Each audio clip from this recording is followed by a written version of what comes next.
ಪ್ರತಿ ಕ್ಷಣದ ಸುದ್ದಿಗಾಗಿ ಟಿವಿ9 ಕನ್ನಡ ಚಾನೆಲ್ಗೆ ಸಬ್ಸ್ಕ್ರೈಬ್ ಆಗಿ ಬೆಲ್ ಐಕಾನ್ ಒತ್ತಿ.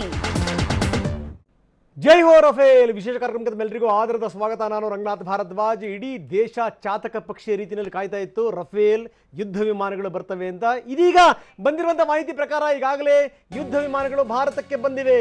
ಎಸ್, ನಾವು ಗಮನಿಸ್ತಾ ಇದ್ದೀವಿ, ಭಾರತದ ವಾಯು ಪ್ರದೇಶಕ್ಕೆ ರಫೇಲ್ ಜೆಟ್ ಎಂಟ್ರಿ ಆಗಿವೆ. 5 ವಿಮಾನಗಳು ಈಗಾಗಲೇ ಎಂಟ್ರಿ ಕೊಟ್ಟಿವೆ. ಭಾರತದ ವಾಯು ಪ್ರದೇಶಕ್ಕೆ ರಫೇಲ್ ಎಂಟ್ರಿ ಕೊಟ್ಟಿದೆ. ವಾಯು ಪ್ರದೇಶಕ್ಕೆ ಎಂಟ್ರಿ ಆಗ್ತಿದ್ದ ಹಾಗೆಯೇ ATC ಇಂದ ವೆಲ್ಕಮ್ ಸಿಕ್ಕಿದೆ, ಭಾರಿ ಸ್ವಾಗತ ಸಿಕ್ಕಿದೆ. ಹ್ಯಾಪಿ ಲ್ಯಾಂಡಿಂಗ್ ಅಂತ ವೆಲ್ಕಮ್ ಮಾಡಿದ ATC ಗಮನಿಸಬೇಕು. ಯಾಕಂದ್ರೆ ದೇಶದಲ್ಲಿ ಸ್ಥಿತಿಗತಿಗಳು ಹೆಂಗೆ ಬದಲಾಗಬೇಕು ಅನ್ನುವಂಥದ್ದು, ಅದರಲ್ಲೂ ಸುತ್ತಮುತ್ತ ಶತ್ರುಗಳೇ ಇದ್ದಂಥ ಸಂದರ್ಭದಲ್ಲಿ ಯುದ್ಧ ನೀತಿಗಳು ಕೂಡ ಹೇಗೆ ಬದಲಾಗಬೇಕು ಅನ್ನಲಿಕ್ಕೆ ಬೆಸ್ಟ್ ಎಕ್ಸಾಂಪಲ್ ಈ ಒಂದು ಲೆಕ್ಕದಲ್ಲಿ ಈ ವಿಮಾನಗಳು ಬರ್ತಿರುವಂಥದ್ದು. ಹರಿಯಾಣದ ಅಂಬಾಲಾ ವಾಯುನೆಲೆಯಲ್ಲಿ ಲ್ಯಾಂಡಿಂಗ್ ಆಗುತ್ತೆ. ಗಮನಿಸಬೇಕು, ಹರಿಯಾಣದ ವಾಯುನೆಲೆಗೆ ಬಂದಿವೆ ಈಗಾಗಲೇ. ಬನ್ನಿ ನೋಡ್ತಾ ಇದ್ದೀವಿ, ಹರಿಯಾಣದ ವಾಯುನೆಲೆಗೆ ಈಗಾಗಲೇ ವಿಮಾನಗಳು ಬಂದಿಳಿದಿವೆ ಅನ್ನುವಂಥ ಮಾಹಿತಿ ಇದೀಗ ತಾನೇ ಲಭ್ಯ ಆಗಿದೆ. ಇನ್ನೊಂದು ಸ್ವಲ್ಪ ಹೊತ್ತಿಗೆ ಅವೆಲ್ಲ ವಿಜುವಲ್ಸ್ ತೋರಿಸ್ತಾ ಇದೀವಿ, ಅದರ ಝಲಕ್ಕನ್ನು ನಾವೀಗ ನಿಮಗೆ ತೋರಿಸ್ತಾ ಇದ್ದೀವಿ. ಭಾರತಕ್ಕೆ ಎಂಟ್ರಿ ಕೊಟ್ಟಾಗಿದೆ, ನಾವು ನೋಡ್ತಾ ಇದ್ದೀವಿ. Welcome to the Indian Ocean. Naval warship Delta 63, Arrow Leader, many thanks. Most reassuring to have an Indian warship guarding the seas. Arrow Leader, Delta 63. May you touch the sky with glory. Happy landings. Delta 63, Arrow Leader, wish you fair winds. Happy hunting over and out. Indian Naval Warship Delta 63. Welcome to the Indian Ocean. Naval warship Delta 63, Arrow Leader, many thanks. Most reassuring to have an Indian warship guarding the seas. Arrow Leader, Delta 63. May you touch the sky with glory. Happy landings. Delta 63, Arrow Leader, wish you fair winds. Happy hunting over and out. Indian Naval Warship Delta 63. Welcome to the Indian Ocean.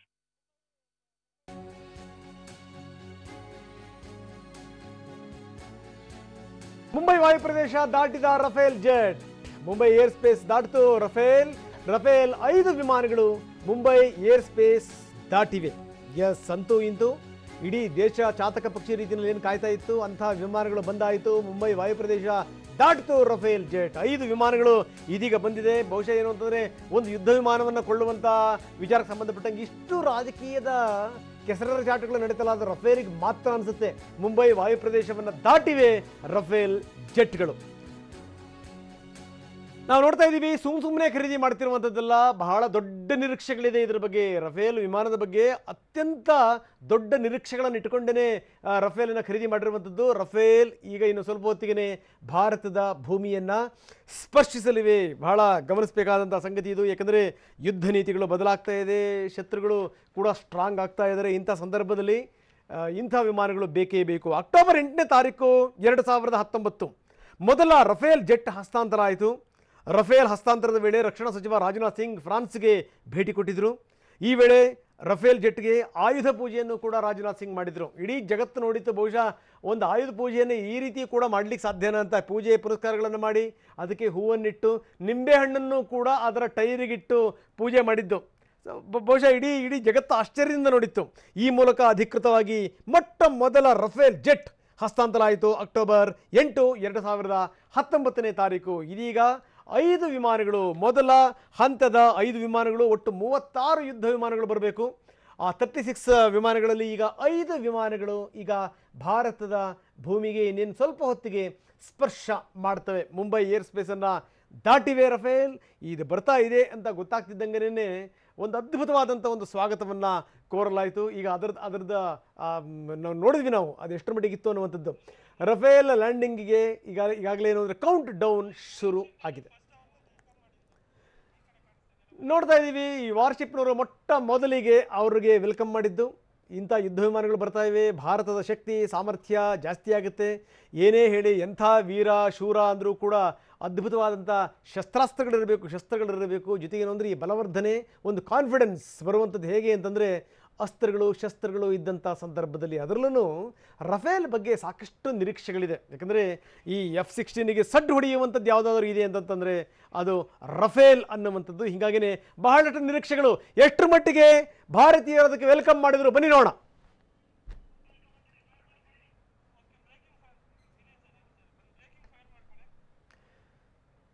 S, ಮತ್ತೆ ನೋಡ್ತಾ ಇದ್ದೀವಿ, ಇದೀಗ ತಾನೇ ಒಂದು breaking news ಬರ್ತಾ ಇದೆ. Rafale fighter ಜೆಟ್ಗಳ ಆಗಮನಕ್ಕೆ ಕ್ಷಣ ಗಣನೆ ಶುರುವಾಗಿದೆ.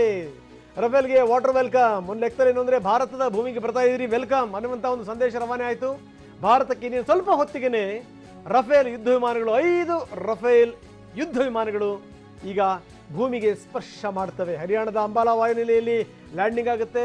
ಈ ಪ್ಲಾನ್ ಎ ಪ್ಲಾನ್ ಬಿ ಕೂಡ ಸಿದ್ಧವಾಗಿತ್ತು. ಏನಾದರೂ ಈ ಹವಾಮಾನ ವೈಪರೀತ್ಯಗಳಾದ ಸಂದರ್ಭದಲ್ಲಿ ರಾಜಸ್ಥಾನದ ಕಡೆಗೆ ತಿರುಗಿಸಬೇಕು ಅಂತ ಕೂಡ ಯೋಚನೆ ಮಾಡಲಾಗಿತ್ತು. ಅಂತೂ ಇಂತೂ ಯಾವುದೂ ಕೂಡ ತೊಂದರೆಗಳು ಆಗಿಲ್ಲ. ರಫೇಲ್ ಫೈಟರ್ ಜೆಟ್ಗಳನ್ನು ಈ ಭದೌರಿಯಾ ಸ್ವಾಗತ ಮಾಡ್ತಾರೆ. ರಫೇಲ್ಗೆ water welcome. RKS Bhadauria Indian ಏರ್ಫೋರ್ಸ್ನ ಮುಖ್ಯಸ್ಥರು. ಭದೌರಿಯಾ ಇದನ್ನ ಸ್ವಾಗತ ಮಾಡ್ತಾರೆ. ಸ್ವತಃ ರಾಜನಾಥ್ ಸಿಂಗ್ ಹೋಗಿದ್ರು. ಮೊದಲ ವಿಮಾನವನ್ನು ಸ್ವೀಕಾರ ಮಾಡಲಿಕ್ಕೆ ಸ್ವತಃ ರಾಜನಾಥ್ ಸಿಂಗ್ ಹೋಗಿದ್ದರು. ಅಕ್ಟೋಬರ್ 8, 2019 ಅಕ್ಟೋಬರ್ 8ನೇ ತಾರೀಕು ಹೋಗಿ ಅವರು ಮೊದಲ ರಫೇಲ್ ಜೆಟ್ ಹಸ್ತಾಂತರ ಪ್ರಕ್ರಿಯೆಗೆ ಹೋಗಿದ್ದರು. ಅಲ್ಲಿ ಆಯುಧ ಪೂಜೆಯನ್ನು ಕೂಡ ನೆರವೇರಿಸಿದರು. ಭಾರತದ ವಾಯು ಪ್ರದೇಶದಲ್ಲಿ ರಫೇಲ್ಗೆ ಎಸ್ಕಾರ್ಟನ್ನು ಕೊಡಲಾಗುತ್ತೆ. ಇದು ಯಾಕಂದರೆ ನೋಡಿ, ಒಂದು ಈ ಲೋಹದ ಹಕ್ಕಿಗಳು ಬೇಕಾದಷ್ಟು ಇರ್ಬೋದು, ಆದರೆ ಇದು ಸಾಮಾನ್ಯ ಲೋಹದ ಹಕ್ಕಿ ಅಲ್ಲ. ಜಗತ್ತಲ್ಲಿ ಬಹಳ ಉತ್ಕೃಷ್ಟವಾದಂಥ ವಿಮಾನಗಳಿವೆ ನಿಜ, ಆದರೆ ಇದು ಬಹಳ ವಿಭಿನ್ನವಾಗಿ ನಿಲ್ಲುತ್ತೆ. ಯಾಕೆ ವಿಭಿನ್ನವಾಗಿ ನಿಲ್ಲುತ್ತೆ ಅಂತಂತಂದರೆ ಬೇರೆಲ್ಲದಕ್ಕಿಂತ ಬೇರೆ ಬೇರೆ ರೀತಿಯ ತಂತ್ರಜ್ಞಾನಗಳನ್ನು ಇದರಲ್ಲಿ ಅಳವಡಿಸಿರೋದ್ರಿಂದ. ಏನಂದರೆ ವೇಗ ಬೇಕಾದರೆ ಹೆಚ್ಚಿಸ್ಕೋಬೋದು, ಜೊತೆಗೆ ವೇಗ ಬೇಕಾದರೆ ಕಡಿಮೆ ಮಾಡಬಹುದು. ಈ ಎಲ್ಲ ತಂತ್ರಜ್ಞಾನಗಳು ಕೂಡ ಇದರಲ್ಲಿರುವಂಥದ್ದು. 40 ನಿಮಿಷ ವಿಳಂಬ ಆಗುತ್ತೆ. ಬಹುಶಃ ನನಗೆ ಅನಿಸ್ತಾ ಇದೆ ಏನು ಅಂತಂದರೆ ಹವಾಮಾನದ ವೈಪರೀತ್ಯಗಳಾಗಬಹುದೇನೋ. ಹೀಗಾಗಿ ರಫೇಲ್ ಲ್ಯಾಂಡಿಂಗ್ 40 ನಿಮಿಷ ವಿಳಂಬ ಆಗುತ್ತೆ. ಬೆಳಗ್ಗೆ ಟೇಕ್ ಆಫ್ ವೇಳೆ ಬೆಳಗ್ಗೆ ಟೇಕ್ ಆಫ್ ವೇಳೆ ಇದು ತಡ ಆಯಿತು. ಹೀಗಾಗಿ 40 ನಿಮಿಷ ವಿಳಂಬವಾಗಿ ಲ್ಯಾಂಡಿಂಗ್ ಆಗುತ್ತೆ ಅನ್ನುವಂಥದ್ದು. ಅಂಬಾಲಾದಲ್ಲೇ ಇದು ಲ್ಯಾಂಡಿಂಗ್ ಆಗುತ್ತೆ, ಆದರೆ 40 ನಿಮಿಷಗಳು ಬೇಕು. ಬಹುಶಃ ಇದಕ್ಕೆ ಕಾರಣಗಳೇನು ಅದನ್ನು ನಾವು ನಂತರ ನಿಮಗೆ ಕೊಡುವಂಥ ಪ್ರಯತ್ನವನ್ನು ಮಾಡ್ತೀವಿ. ರಫೇಲ್ ಲ್ಯಾಂಡಿಂಗ್ 40 ನಿಮಿಷ ವಿಳಂಬ ಆಗುತ್ತೆ. ರಫೇಲ್ ಫೈಟರ್ ಜೆಟ್ಗಳ ಲ್ಯಾಂಡಿಂಗ್ ಇನ್ನೇನು ಆಗ್ಬೋದು 40 ನಿಮಿಷಗಳ ಒಳಗಡೆಗೆ. ನಾನು ಹೇಳ್ತಾ ಇದ್ದೆ ಯಾಕೆ ಇದು ಬಹಳ ವಿಭಿನ್ನ, ವೆರಿ ಇಂಪಾರ್ಟೆಂಟ್ ಸಂಗತಿ. ಟೇಕ್ ಆಫ್ ಆಗಿದ್ದು ಲೇಟ್ ಆಯಿತು. ಹೀಗಾಗಿ ಏನು ಅಂದರೆ ಲ್ಯಾಂಡಿಂಗ್ ಆಗುವಂಥದ್ದು ಕೂಡ ಲೇಟ್ ಆಗಿದೆ. ಜೊತೆಗೆ ಇನ್ನೊಂದು ಇದಕ್ಕೆ ಸಂಬಂಧಪಟ್ಟ ಇನ್ನಷ್ಟು ವಿವರಗಳನ್ನು ನಾವು ಕೊಡ್ತೀವಿ. ಯಾಕಿದು ಬಹಳ ವಿಭಿನ್ನವಾಗಿ ನಿಲ್ಲುತ್ತೆ ಈ ಜೆಟ್ ಅನ್ನೋದನ್ನು ನಾವು ಹೇಳಲೇಬೇಕು. ಈ ಫೈಟರ್ ಜೆಟ್ ಇಲ್ಲಿ ಬಾಂಬ್ಗಳನ್ನು ಬಳಸ್ಬೋದು, ಮಿಸೈಲ್ಗಳನ್ನು ಬಳಸ್ಬೋದು ಅಂಥ ಅಪರೂಪದ ಜೆಟ್ ಇದು. ತನ್ನ ರಕ್ಷಣೆ ಮಾಡಿಕೊಳ್ಳುತ್ತೆ. ತನ್ನ ರಕ್ಷಣೆಯ ಜೊತೆಗೆ ಈ ಸೈನಿಕರ ರಕ್ಷಣೆಯನ್ನು ಕೂಡ ಮಾಡುತ್ತೆ. ಅದರಲ್ಲೂ ಈ ನೆಲದ ಮೇಲಿರುವಂಥ ಸೈನಿಕರ ರಕ್ಷಣೆ ಇದೆಯಲ್ಲ, ವೆರಿ ವೆರಿ ಇಂಪಾರ್ಟೆಂಟ್ ಸಂಗತಿ. ಸೊ ಈ ರಕ್ಷಣೆಯಲ್ಲಿ ಎತ್ತಿದ ಕೈ ಇದರದ್ದು. ಹೀಗಾಗಿಯೇ ಇದು ಬಹಳ ಬಹಳ ವಿಭಿನ್ನ. ಈ F-16 ಸೀರೀಸ್ ಏನು ಶುರುವಾಯ್ತಲ್ಲ ಈಗ, ಇದು F-23, 24 ತನಕ ಬಂದು ನಿಂತಿದೆ ನಿಜ. ಆದರೆ ಈ F-16ಗೆ ಸರಿಸಮಾನವಾಗಿ ಯಾವುದಾದ್ರೂ ಒಂದು ಯುದ್ಧ ಒಂದು ಜೆಟ್ ನಿಲ್ಲುತ್ತೆ ಅನ್ನೋದಾದರೆ ಅದು ಏನು ಅಂದರೆ ಈಗ ಬರ್ತಿರುವಂಥ ರಫೇಲ್. ಇದಕ್ಕಿಂತ ಹಿಂದೆ ನಾವು ಸುಖೋಯ್ ಮೇಲೆ ಹೆಚ್ಚು ಡಿಪೆಂಡ್ ಆಗಿದ್ವಿ.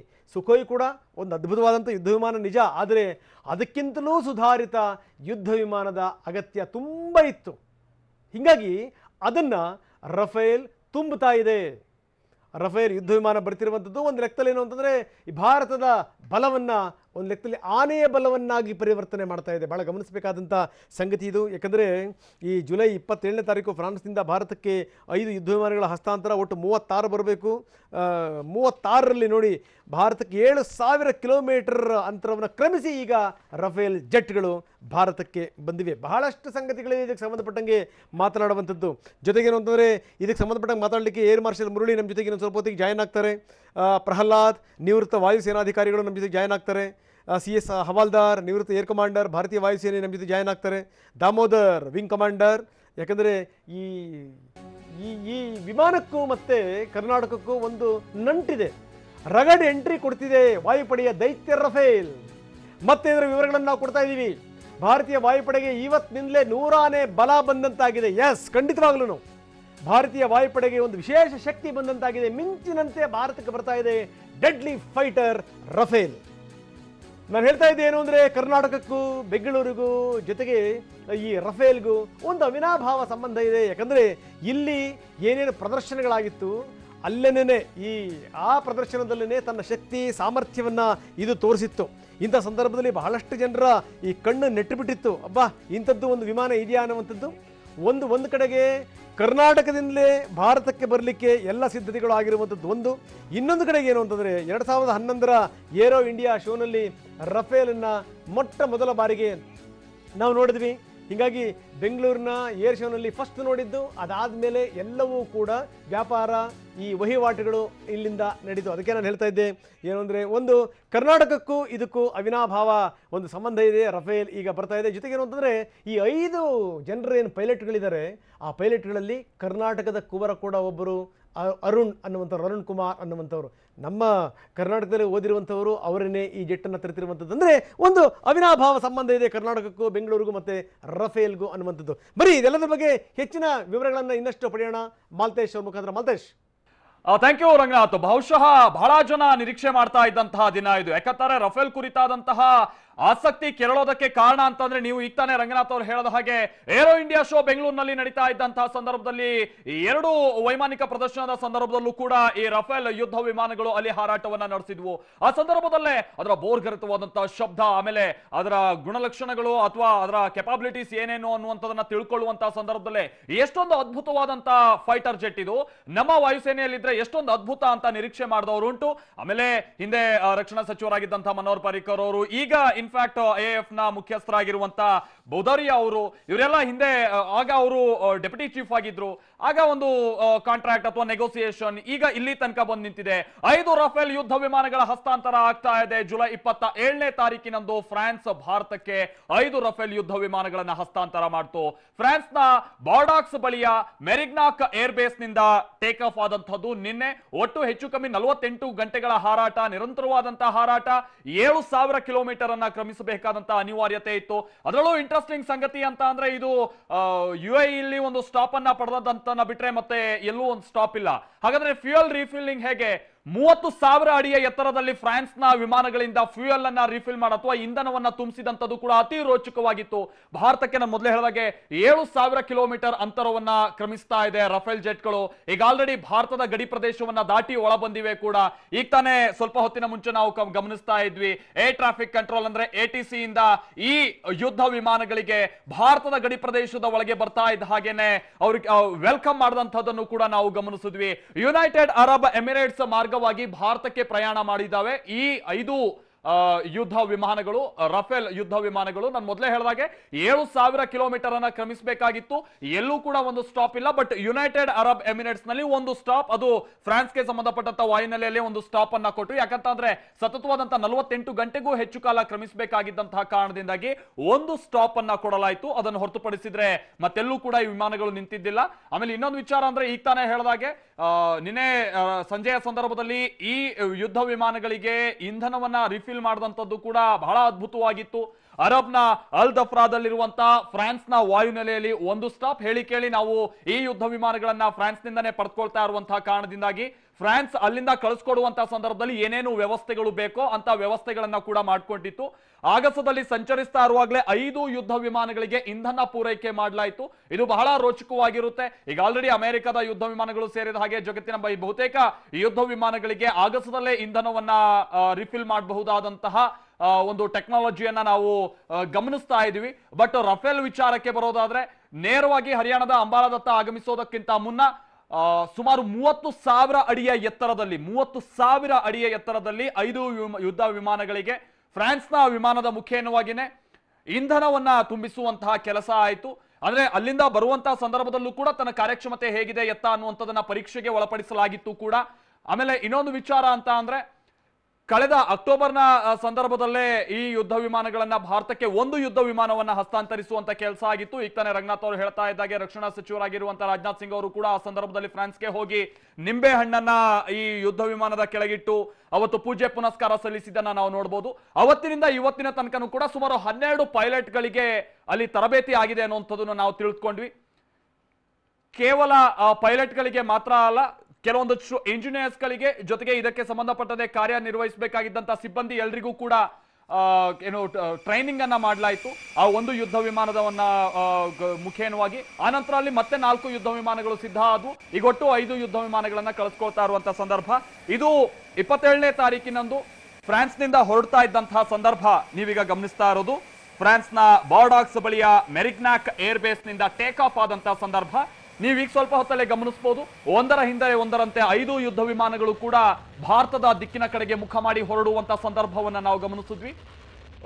ನಿಜಕ್ಕೂ ಕೂಡ ಬಹಳ ತಜ್ಞರು ಹೇಳೋ ಪ್ರಕಾರವಾಗಿ ಅದರಲ್ಲೂ ಕೂಡ ಈ ಏರೋಸ್ಪೇಸ್ಗೆಲ್ಲ ಸಂಬಂಧಪಟ್ಟ ಹಾಗೆ ಬಹಳ ನೈಪುಣ್ಯತೆಯನ್ನು ಹೊಂದಂತವರು ತಜ್ಞರು ಸ್ಟಡಿ ಮಾಡ್ತಾ ಇರ್ತಾರೆ, ಬೇರೆ ಬೇರೆ ಟೆಕ್ನಾಲಜಿ ವಿಚಾರವಾಗಿ ತಿಳಿದುಕೊಳ್ತಾ ಇರ್ತಾರೆ. ಅವರೇ ಹೇಳುವ ಪ್ರಕಾರವಾಗಿ Rafale it's a beauty with a beast ಅಂತ ಹೇಳ್ತಾರೆ. ಅಂದ್ರೆ ಇದೊಂದು ನೋಡೋದಕ್ಕೆ ಬಹಳ ಅದ್ಭುತವಾಗಿದೆ, ಸುಂದರವಾಗಿದೆ. ಅದರ ಜೊತೆಗೆ ಇದೊಂದು ಬೀಸ್ಟ್, ಇದರ ಕಾರ್ಯಕ್ಷಮತೆ ಬಹಳ ಉಗ್ರವಾಗಿರುತ್ತೆ ಅನ್ನುವಂಥ ರೀತಿಯಾಗಿ, ಅಂದ್ರೆ ಬಹಳ ದೃಢವಾಗಿರುತ್ತೆ, ಬಹಳ ಅತ್ಯದ್ಭುತವಾದಂತ ಕಾರ್ಯಕ್ಷಮತೆ.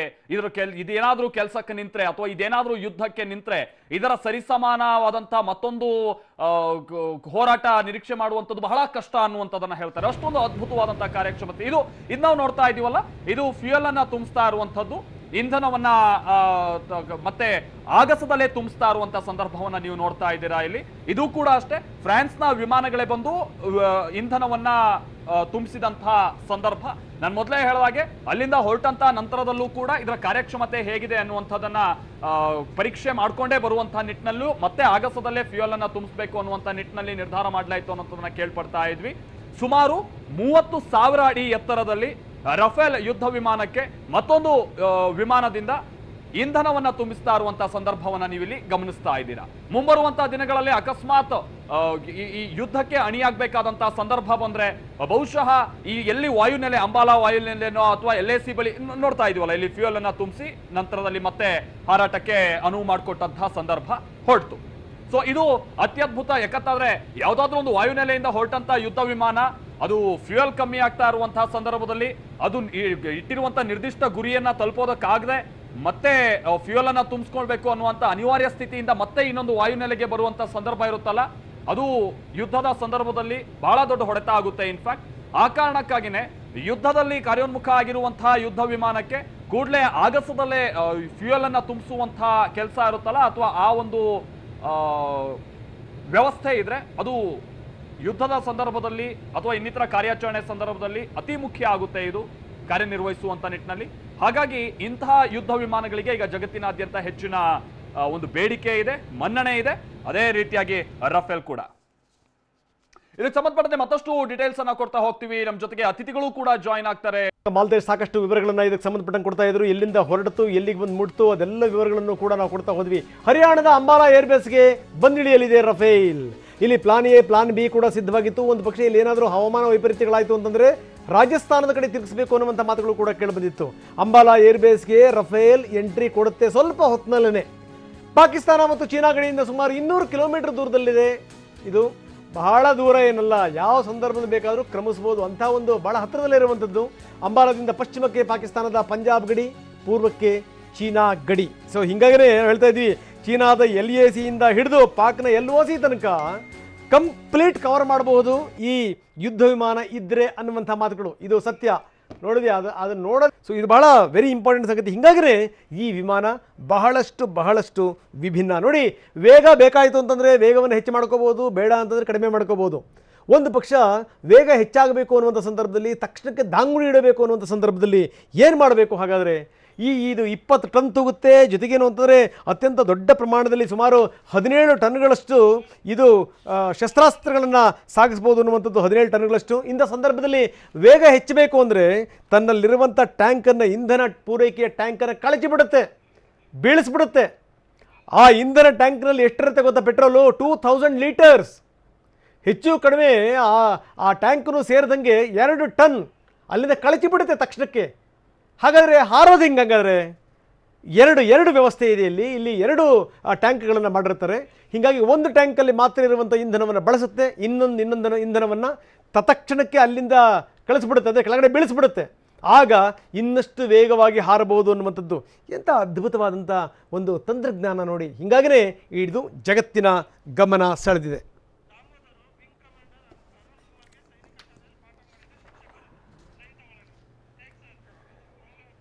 ಬನ್ನಿ, ಮಂಗಳೂರಿನಿಂದ ನಮ್ಮ ಜೊತೆಗೆ ಸಂಪರ್ಕದಲ್ಲಿದ್ದಾರೆ ದಾಮೋದರ್ಜಿ ವಿಂಗ್ ಕಮಾಂಡರ್ ಆಗಿದ್ದಂಥವರು, ಜೊತೆಗೆ ಅರುಣ್ ಕುಮಾರ್ ಕನ್ನಡದ ಕುವರ ಏನು ವಿಮಾನವನ್ನು ಭಾರತಕ್ಕೆ ತರ್ತಾ ಇದ್ದಾರೆ ಅಂಥ ಅರುಣ್ ಕುಮಾರ್ ಅವರಿಗೆ ಸೈನಿಕ ಶಾಲೆಯಲ್ಲಿ ಪಾಠ ಮಾಡಿದಂಥ ಮೇಷ್ಟ್ರು.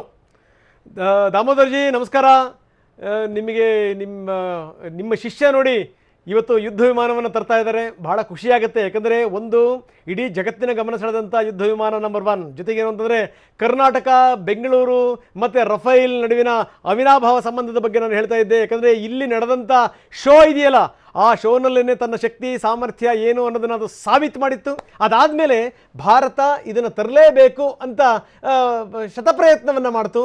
ಅದರ ಮೊದಲ ಭಾಗವಾಗಿ ಈಗ 5 ವಿಮಾನಗಳು ಬಂದಿವೆ. ಒಂದು ಎರಡನೇದೇನು ಅಂದರೆ ಅದನ್ನು ತರ್ತಿರುವಂಥವರು ಕೂಡ ಕನ್ನಡದ ಕುವರ ಅರುಣ್ ಕುಮಾರ್, ಜೊತೆಗೆ ನಿಮ್ಮ ಶಿಷ್ಯ. ಬಹಳಷ್ಟು ಸಂಗತಿಗಳಿದೆ ಸರ್, ನೀವು ಖುಷಿ ಪಡೋಕ್ಕೆ ಏನಂತೀರಿ? ಖಂಡಿತವಾಗಿ yes sir, please continue sir, please continue.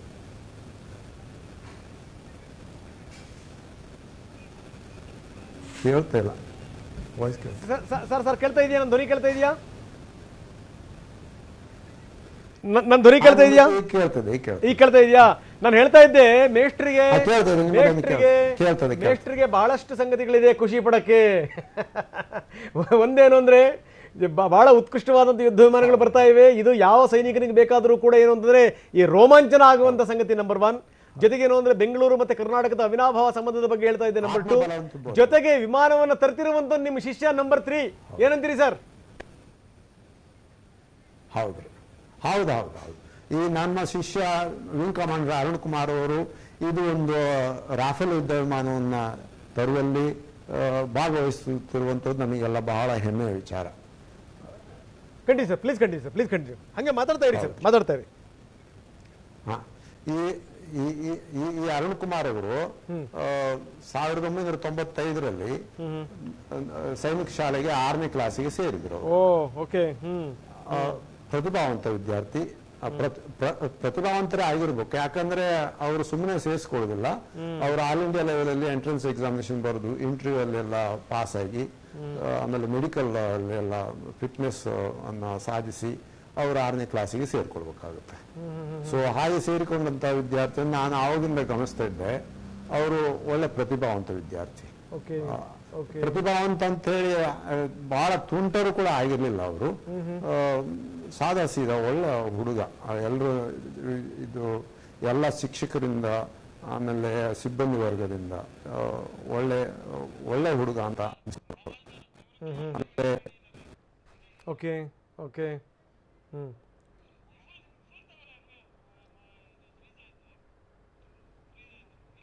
Yes sir, ಭಾಳ ಒಳ್ಳೆ ಮಾತನ್ನು ಹೇಳ್ತಾ ಇದ್ರು. ಇಷ್ಟ ಆಗಲಿ ಮೇಷ್ಟ್ರು. ಯಾಕಂದರೆ ಯಾವಾಗಲೂ ಒಂದು ಮಾತಿದೆ, ಈ ಯಾವಾಗ ಶಿಷ್ಯಂದ್ರುಗಳು ಮೇಷ್ಟ್ರುಗಳನ್ನು ಮೀರಿ ಬೆಳಿತಾರಲ್ಲ, ಸೊ ಅದು ಮೇಷ್ಟ್ರುಗಳಿಗೆ ಬಹಳ ಖುಷಿ, ಟೀಚರ್ಗಳಿಗೆ. ಅದಕ್ಕಿಂತ ಅದ್ಭುತವಾದಂಥ ಖುಷಿ ಇನ್ನೊಂದಿರಲ್ಲ. ಜೊತೆಗೆ ಏನು ಅಂತಂದರೆ ಈ ವಿದ್ಯಾರ್ಥಿಗಳಿದಾರಲ್ಲ ಸರ್, ವಿದ್ಯಾರ್ಥಿಗಳು ಸ್ಕೈ ಇಸ್ ದ ಲಿಮಿಟ್. ಅದೇ ರೀತಿ ಏನು ಅಂತಂದರೆ ಆಕಾಶದಲ್ಲೇ ಹಾರಾಡಿಸ್ತಾನೆ ನನ್ನ ಶಿಷ್ಯ ವಿಮಾನಗಳನ್ನು ಅನ್ನುವಂಥದ್ದು ಇದೆಯಲ್ಲ, ಅದಕ್ಕಿಂತ ಖುಷಿ ಸಂಗತಿ ಇನ್ನೊಂದಿದೆಯಾ? ಅದಕ್ಕೇ ಹೇಳ್ತಾ ಇದ್ರು ದಾಮೋದರ್ಜಿ, ನನಗೆ ಬಹಳ ಖುಷಿ ಕೊಟ್ಟಂಥ ಸಂಗತಿ ಇದು ಅನ್ನುವಂಥದ್ದು. CS ಹವಲ್ದಾರ್ ನಮ್ಮ ಜೊತೆಗಿದ್ದಾರೆ, ನಿವೃತ್ತ ಏರ್ ಕಮಾಂಡರ್, ಭಾರತೀಯ ವಾಯುಸೇನೆ. ಹವಲ್ದಾರ್ಜಿ ನಮಸ್ತೆ. ನಾವು ನೋಡ್ತಾ ಇದ್ದೀವಿ, ನಾನು ಬಹಳಷ್ಟು ಸಂಗತಿಗಳಿದೆ ಖುಷಿ ಪಡಲಿಕ್ಕೆ. ಯಾಕಂದರೆ ಈ ಅಕ್ಕಪಕ್ಕದ ಶತ್ರು ರಾಷ್ಟ್ರಗಳು ಬಲಾಢ್ಯ ಆಗ್ತಿರುವಂಥ ಸಂದರ್ಭದಲ್ಲಿ, ಕುತಂತ್ರಗಳನ್ನು ಹೆಣಿತಿರುವಂಥ ಸಂದರ್ಭದಲ್ಲಿ ಭಾರತದ ತಂತ್ರಗಾರಿಕೆ ಬದಲಾಗಬೇಕು. ಬರೀ ನಾವು ಮಾತಾಡಿದ್ರೆ ಮಾತ್ರ ಸಾಲದು, ನಮ್ಮ ತಂತ್ರಗಾರಿಕೆ ಬದಲಾಗಬೇಕು. ಶಕ್ತಿ ಸಾಮರ್ಥ್ಯಗಳು ಬರುವಂಥದ್ದು ಶಸ್ತ್ರಾಸ್ತ್ರಗಳ ಮುಖಾಂತರ ಯುದ್ಧದ ವಿಚಾರಕ್ಕೆ ಸಂಬಂಧಪಟ್ಟಂಗೆ. ಸೊ ಅದರ ಮೊದಲ ಹಂತ ಈಗ ಆಗ್ತಾ ಇದೆ. ಯಾಕಂದರೆ 36 ವಿಮಾನಗಳಲ್ಲಿ ಈಗ 5 ವಿಮಾನಗಳು ಬಂದಿವೆ ಈಗಾಗಲೇ ಭಾರತಕ್ಕೆ. ಏನಂತೀರಿ ಸರ್?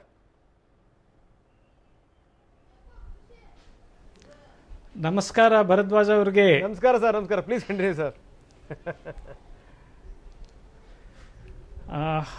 ಮೊದಲನೇದಾಗಿ ತಮಗೂ ತಮ್ಮ ಚಾನೆಲ್ಗೂ ಮತ್ತು ನಮ್ಮ ದೇಶವಾಸಿಗಳಿಗೂ ನನ್ನ ಹಾರ್ದಿಕ ಅಭಿನಂದನೆಗಳು. Thank you sir.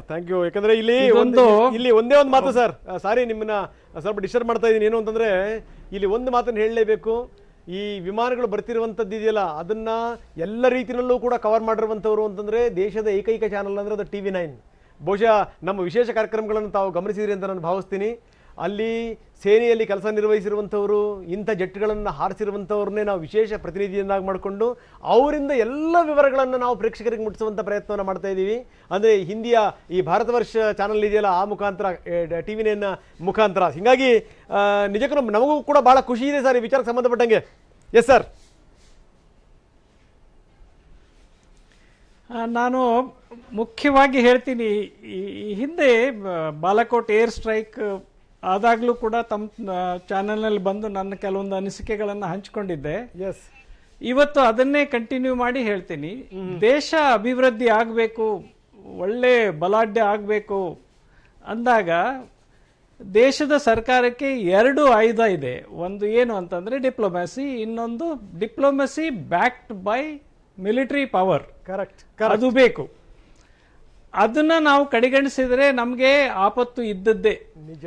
ಅದಕ್ಕಾಗಿ ನೋಡಿ, ಈಗ ಚೈನಾ ಏನು ಕಣ್ಣೆತ್ತಿ ನಮ್ಮನ್ನ ಏನೋ ಕೆಟ್ಟ ದೃಷ್ಟಿಯಿಂದ ನೋಡ್ತಾ ಇದೆ, ಅದಕ್ಕೆ ಉತ್ತರವಾಗಿ ನಾವು ಅದೇ ರೀತಿ ಕೆಟ್ಟ ದೃಷ್ಟಿಯಿಂದ ನೋಡಬೇಕಾದ್ರೆ ನಮ್ಮ ಒಂದು ಸೈನ್ಯ ಬಲಾಢ್ಯ ರೀತಿಯಲ್ಲಿ ಇರಬೇಕು. ಆ ದಿಸೆಯಲ್ಲಿ ನಾವು 15 ವರ್ಷದಿಂದ ವಾಯುಸೇನೆ ಕಷ್ಟಪಟ್ಟು ಡಿಮ್ಯಾಂಡ್ ಇಟ್ಟಿದ್ರು ಕೂಡ ಇವತ್ತು ನಮಗೆ ಮೊದಲನೇ ಒಂದು ಫಲವಾಗಿ 36 ವಿಮಾನಗಳ ಪೈಕಿ 5 ಬರ್ತಾ ಇದೆ. ಇದು ಒಳ್ಳೆ ಗೇಮ್ ಚೇಂಜರ್ ಅಂತ ಹೇಳ್ತೀವಿ. ಇದು ಬಂದಿರೋದ್ರಿಂದ ಎಲ್ಲರ ನಮ್ಮ ಸುತ್ತಮುತ್ತಕ್ಕೆ ಇರ್ತಕ್ಕಂಥ ದೇಶಗಳು, ಮುಖ್ಯವಾಗಿ ನಮ್ಮ ಎನಿಮಿ ದೇಶಗಳು ಏನ್ರಿ, ನಮ್ಮೇನು ಶತ್ರು ದೇಶ ಅಂತೀವಿ, ಅವರಿಗೆ ಸ್ವಲ್ಪ ಇನ್ಮೇಲೆ ಕಣ್ಣಿಟ್ಟು ನೋಡ್ಬೇಕೋ ಬೇಡವೋ ಅನ್ನೋ ಒಂದು ಅನುಮಾನ ಹುಟ್ಟಿಸೋ ಸ್ಥಿತಿನ ಈ ರಫಾಲ್ಗಳು ತರ್ತವೆ. ಫ್ಯಾಂಟಾಸ್ಟಿಕ್, ಭಾಳ ಅದ್ಭುತವಾಗಿ ಹೇಳಿದ್ರಿ ಸರ್. ನಿಮ್ಮ ಮಾತನ್ನು ಕೇಳಿದ್ರೆ ರೋಮಾಂಚನ ಅನ್ಸುತ್ತೆ. ಯಾಕಂದರೆ ಈಗ ಯಾರಾದರೂ ನಮ್ಮ ಕಡೆಗೆ ಕಣ್ಣು ಕೆಕ್ಕರಿಸಿ ನೋಡಬೇಕು ಅನ್ನೋ ಕೂಡ 10 ಬಾರಿ ಯೋಚನೆ ಮಾಡಬೇಕು ಅಂಥ ಒಂದು ಸ್ಥಿತಿ. ಇದು ಕೇವಲ ಆರಂಭ ಮಾತ್ರ. ಇದು 5 ಯುದ್ಧ ವಿಮಾನಗಳದ್ದು 36 ಬರ್ಬೋದು, ನಾಳೆ 300 ಆಗ್ಬೋದು. ಬೇರೆ ಬೇರೆ ದೇಶಗಳ ಉತ್ಕೃಷ್ಟ ವಿಮಾನಗಳನ್ನು ಕೂಡ ನಾವು ಖರೀದಿ ಮಾಡ್ಬೋದು. ಜೊತೆಗೆ ಈಗಾಗಲೇ ರಷ್ಯಾ ಮುಂದೆ ಬಂದಿದೆ. ಭಾರತದ ಜೊತೆ ಸೇರಿಕೊಂಡು ಭಾಳ ಅದ್ಭುತವಾದಂಥ ನಾವು ಫೈಟರ್ ಜೆಟ್ಗಳನ್ನು ಮಾಡೋಣ ಅಂತ ಮುಂದಿನ ದಿನಗಳಲ್ಲಿ ಇಡೀ ಚಿತ್ರಣ ಬದಲಾಗ್ಬೋದು ಅಂತ ಏನಂತೀರಿ ಸರ್?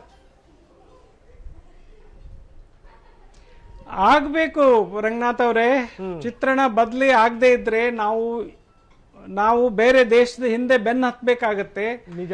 ಆ ಒಂದು ಸ್ಥಿತಿನ ನಾವು ದೂರ ಮಾಡಿ ನಮ್ಮದೇ ಆದಂಥ ಕಾಲ ಮೇಲೆ ನಿಂತ್ಕೊಳ್ಳುವಂಥ ಒಂದು ಆತ್ಮನಿರ್ಭರತೆಯನ್ನ ನಾವು ಹುಟ್ಟು ಹಾಕೋಬೇಕು. ರಫಾಲ್ ಬಂದಿದೆ, Su-30 ಬಂದಿದೆ, ಎಲ್ಲ ಇದೆ ನಮ್ಮ ಹತ್ರ. ನಮ್ಗೆ ಎಷ್ಟು ಸಂಖ್ಯೆನಲ್ಲಿ ಬೇಕು ಅದನ್ನು ಖರೀದಿ ಮಾಡೋದಕ್ಕಿಂತ ಈಗ ನಾವೇ ಅದನ್ನ ತಯಾರು ಮಾಡಿದ್ರೆ ನೋಡಿ, ನಮ್ಗೆ ಬೇಕಾದಷ್ಟು ಸಂಖ್ಯೆ ಇದ್ರೆ ಹೌದು ಹೊಡೆದಾಡೋ ಸೈನಿಕರಿಗೆ ಬಲ ಬರುತ್ತೆ. ನಿಜ. ಆಮೇಲೆ ವಿರೋಧಿಗಳಿಗೂ ಈ ರೀತಿ ಕೆಣಕಿ ನಮ್ಮನ್ನ ಟೆಸ್ಟ್ ಮಾಡುವಂತ ಪರಿಸ್ಥಿತಿ ಅದು ದೂರ ಇರುತ್ತೆ. ಅದು ಡಿಟರೆಂಟ್ ಅಂತ ಕರಿತೀವಿ ನಾವು, ಅದು ಯಾವಾಗ್ಲೂ ದೂರ ಇರುತ್ತೆ. ಇನ್ನೊಂದು ಖುಷಿ ಸಂಗತಿ ನಾನು ಹಂಚ್ಕೋತೀನಿ ನಿಮ್ ಜೊತೆಗೆ. ಇದು 17 squadron, 17 squadron air force golden arrows ಅಂತ ಕರಿತೀವಿ.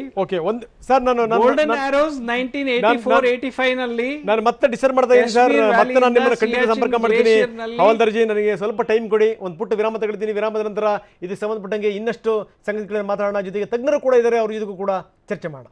ಇಲ್ಲಿ ತನಕ ಸಾಕಷ್ಟು ವಿವರಗಳನ್ನು ಕೊಟ್ಟಾಗಿದೆ. ನಮ್ಮ ಜೊತೆಗೆ ಏರ್ ಮಾರ್ಷಲ್ ಮುರಳಿ, ನಿವೃತ್ತ ವಾಯುಸೇನಾಧಿಕಾರಿಗಳು ನಮ್ಮ ಜೊತೆಗೆ ಜಾಯ್ನ್ ಆಗಿದ್ದಾರೆ. CS ಹವಾಲ್ದಾರ್ ಇಲ್ಲಿ ತನಕ ಮಾತಾಡಿದ್ರು. ದಾಮೋದರ್ ಜಿ ನಮ್ಮ ಜೊತೆಗೆ ವಿಂಗ್ ಕಮಾಂಡರ್, ಮತ್ತು ಅರುಣ್ ಕುಮಾರ್ ಅವರಿಗೆ ಸೈನಿಕ ಶಾಲೆಯಲ್ಲಿ ಪಾಠ ಮಾಡಿದಂಥ ಶಿಕ್ಷಕರು, ಅವ್ರ ಜೊತೆಗೂ ಕೂಡ ನಾನು ಮಾತಾಡಿದೆ. ಬನ್ನಿ, ಪ್ರಹ್ಲಾದ್ ಜಿ ನಮ್ಮ ಜೊತೆಗೆ ಇದ್ದಾರೆ, ನಿವೃತ್ತ ವಾಯುಸೇನಾಧಿಕಾರಿ. ಪ್ರಹ್ಲಾದ್ ಜಿ, ನಾವು ಗಮನಿಸ್ತಾ ಇದ್ದೀವಿ ಇವತ್ತು ಯುದ್ಧ ವಿಮಾನಗಳು ಬರ್ತಾ ಇದೆ. ಇದು ಕೇವಲ 5 ಆರಂಭಿಕ ಹಂತದಲ್ಲಿ 5 ಬರ್ತಾ ಇದೆ. ಇನ್ನೂ ಕೂಡ ಒಟ್ಟು 36 ವಿಮಾನಗಳು ಭಾರತಕ್ಕೆ ಬರ್ತವೆ, ಅದರಲ್ಲಿ ಡೌಟ್ ಇಲ್ಲ. ಜೊತೆಗೆ ಏನಂದ್ರೆ ನಾನು ಹೇಳ್ತಾ ಇದ್ದೆ, ಮಾತಾಡುವಂಥ ಸಂದರ್ಭದಲ್ಲಿ ಬೇರೆ ಬೇರೆ ರಾಷ್ಟ್ರಗಳವರು ಕೂಡ ನಮಗೆ ಒಳ್ಳೊಳ್ಳೆಯ ಯುದ್ಧ ವಿಮಾನಗಳನ್ನು ಕೊಡಲಿಕ್ಕೆ ಈಗಾಗಲೇ ಮಾತುಕತೆಯನ್ನು ಶುರು ಮಾಡಿದ್ದಾರೆ. ರಷ್ಯಾ ಅಂತೂ ಇನ್ನೊಂದು ಹೆಜ್ಜೆ ಮುಂದಕ್ಕೆ ಹೋಗಿ ನೀವು ಜೊತೆಗೆ ತಯಾರು ಮಾಡೋಣ ಬನ್ನಿ ಅಂತ ಕೂಡ ಕರಿತಾ ಇದೆ. ಅಂದರೆ ಎಲ್ಲರ ಕಡೆಗೆ ಈ ಯುದ್ಧದ ವಿಚಾರಕ್ಕೆ ಸಂಬಂಧಪಟ್ಟಂಗೆ ಒಂದು ಹೊಸ ಶಕೆ ಶುರುವಾಗಿದೆ ಅಂತ ಏನಂತೀರಿ ಸರ್?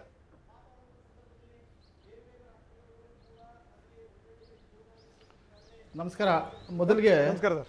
ಇಡೀ ದೇಶವಾಸಿಗಳಿಗೆ ನಾನೊಂದು ಹೃದಯ ತುಂಬಿದ ಒಂದು ಶುಭಾಶಯ ಹೇಳಕ್ಕೆ ಇಷ್ಟಪಡ್ತೀನಿ.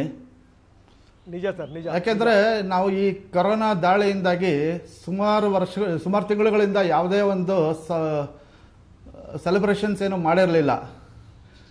ಆದರೆ ಈಗ ಇದು ನೋಡಿ ಹೇಗೆ ಅಂತಂದ್ರೆ, ಈಗ ಒಂದು ಕುಟುಂಬದ ಸದಸ್ಯ ಏನಾದರೂ ಒಂದು ಇದನ್ನ ಅಚೀವ್ ಮಾಡಿದ್ರೆ ಅದು ಇಡೀ ಕುಟುಂಬಕ್ಕೆ ಒಂದು ಹೆಮ್ಮೆ ಪಡುವಂತ ಇದಾಗುತ್ತೆ. ಹಾಗೆ ನಮ್ಮ ಭಾರತೀಯ ಒಂದು ರಕ್ಷಣಾ ಪಡೆಗಳಲ್ಲಿ ವಾಯುಸೇನೆಗೆ ಈ ಒಂದು 5 ರಫೇಲ್ ಏನು ಜಾಯ್ನ್ ಆಗ್ತಾ ಇದೆ, ಅದು ನೋಡಿ ಎಷ್ಟು ಸಂಭ್ರಮ ಇಡೀ ದೇಶಕ್ಕೆ. ಈಗ ಯಾವುದೋ ಮೊದಲು ನಾವು ನೋಡಿದ್ದೇನೆಂದರೆ MiG-21 ಇಂದ ಹಿಡಿದು ಮಿರಾಜ್ವರೆಗೂ ನೋಡಿದ್ವಿ.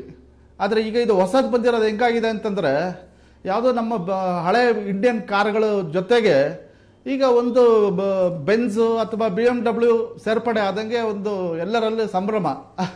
ಇದು ಸಿಂಪಲ್ ಆಗಿ ಹೇಳಬೇಕಂದ್ರೆ ಭಾರತವೂ ಕೂಡ ಬೇರೆ ಬೇರೆ ರಾಷ್ಟ್ರಗಳ ಜೊತೆಗೆ ಸೇರಿಕೊಂಡು ಈ ರೀತಿ ಯುದ್ಧ ವಿಮಾನಗಳನ್ನು ತಯಾರು ಮಾಡುವಷ್ಟರ ಮಟ್ಟಿಗೆ ಬೆಳಿಬೇಕು ಅನ್ನುವಂಥದ್ದು ಕೂಡ ಇದೆ. ಯಾಕಂದರೆ ತಮಗೆ ಗೊತ್ತಿರುವಂಥ ಸಂಗತಿ ಸರ್ ಪ್ರಹ್ಲಾದ್ ಜಿ, ಏನು ಅಂತಂದರೆ ಈ ಯಾರೂ ಕೂಡ ಯೋಚನೆ ಮಾಡದಿರುವಂಥ ಸಂದರ್ಭದಲ್ಲಿ ಮೈಸೂರಿನ ಮಹಾರಾಜರು ಇಲ್ಲಿ ಈ ಯುದ್ಧ ವಿಮಾನಗಳ ಕಾರ್ಖಾನೆಗೆ ಶಂಕುಸ್ಥಾಪನೆ ಮಾಡಿದ್ರು ಆಗಿನ ಕಾಲದಲ್ಲಿ. ಸರ್ ಅಷ್ಟೊಂದು ಇತಿಹಾಸ ಇದೆ ನಮಗೆ, ಏನಂತೀರಿ ಸರ್?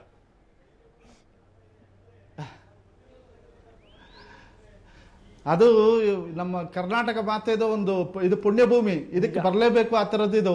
ನಿಜ ನಿಜ ನಿಜ. ಸೊ ಈ ಭೂಮಿಯಲ್ಲಿ ಹುಟ್ಟಿ ನಾವು ಮತ್ತೆ ವಾಯುಸೇನೆಯಲ್ಲಿ ಒಂದು ಸೇವೆ ಸಲ್ಲಿಸೋ ಅವಕಾಶ ಸಿಕ್ಕಿದ್ದು ನಮ್ಮ ಯಾವುದೋ ಜನ್ಮದ ಪುಣ್ಯ ಅನ್ಕೊಂಡಿದೀವಿ. Great sir, great great.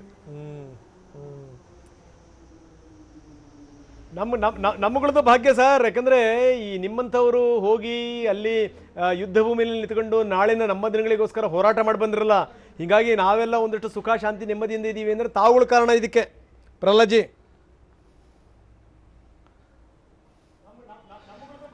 ಅಲ್ಲ, ಇದು ಎಲ್ಲರದು, ನನ್ನ ತಂದೆ ತಾಯಿದು, ನಮ್ಮ ಹಿತೈಷಿಗಳದು, ನಿಮ್ಮಂಥವ್ರದ್ದು, ಸ್ನೇಹಿತರದು, ಇಡೀ ಸಮಾಜದ್ದು ಎಲ್ಲರ ಹಾರೈಕೆ ಇದ್ದಿದ್ರಿಂದ, ನಿಮ್ಮೆಲ್ಲರ ಬಲ ಇದ್ದಿದ್ರಿಂದ ನಾವು ಅಲ್ಲೋಗಿ ಏನೋ ಒಂದು ಚೂರು ಅಂದ್ರೆ ಎಲ್ಲರ ಪರವಾಗಿ ಏನೋ ಒಂದು ಸೇವೆ ಮಾಡಿ ಬಂದಿದ್ದೀವಿ. ಅದು ನಮಗೆ ನಿಜವಾಗ್ಲೂ ಹೆಮ್ಮೆ ಪಡುವಂತ ವಿಷಯ ನಮಗೆ. ಎಸ್, ನಾವು ನೋಡ್ತಾ ಇದೀವಿ. ಏನು ಅಂತಂದ್ರೆ ತಾವು ಎಲ್ಲೋ ಒಂದ್ ಕಡೆ ಅನ್ಸುತ್ತೆ ಏನಂದ್ರೆ ಈ ನಿವೃತ್ತಿನ ನಿಮ್ಮ ವಯಸ್ಸಾಗಿದೆ ಅನ್ನೋ ಕಾರಣಕ್ಕೆ ನಿವೃತ್ತಿ ಕೊಟ್ಟರು, ಆದರೆ ನಿಮ್ಮ ಮನಸ್ಸಿದೆಯಲ್ಲ ಆ ಸೇನೆಯಿಂದ ಉತ್ಸಾಹದಿಂದ ನಿವೃತ್ತಿ ಪಡೆದೇ ಇಲ್ಲ. ನಂಬರ್ 1. ಜೊತೆಗೆ ಏನು ಅಂತಂದ್ರೆ ಈ ದೇಹಕ್ಕೆ ವಯಸ್ಸಾಗ್ತಿರ್ಬೋದೇನೋ, ಆದರೆ ಮನಸ್ಸಿಗೆ ವಯಸ್ಸಾಗಿಲ್ಲ, ತುಂಬ ಸ್ಪಷ್ಟವಾಗಿ ಕಾಣ್ತಾ ಇದೆ. ಯಾಕಂದ್ರೆ ನೀವು ಆರಂಭದಿಂದ ನೋಡ್ತಾ ಇದ್ದೀರಿ ಈ ಭಾರತೀಯ ಸೇನೆ ಬದಲಾದಂಥ ಆ ಸ್ಥಿತಿಗತಿಗಳಲ್ಲಿ ಹೆಂಗೆ ಬದಲಾಯಿತು ಅನ್ನುವಂಥದ್ದು. ಇದಕ್ಕೆ ಸಂಬಂಧಪಟ್ಟಂಗೆ ಏನು ಹೇಳ್ತೀರಿ ಸರ್?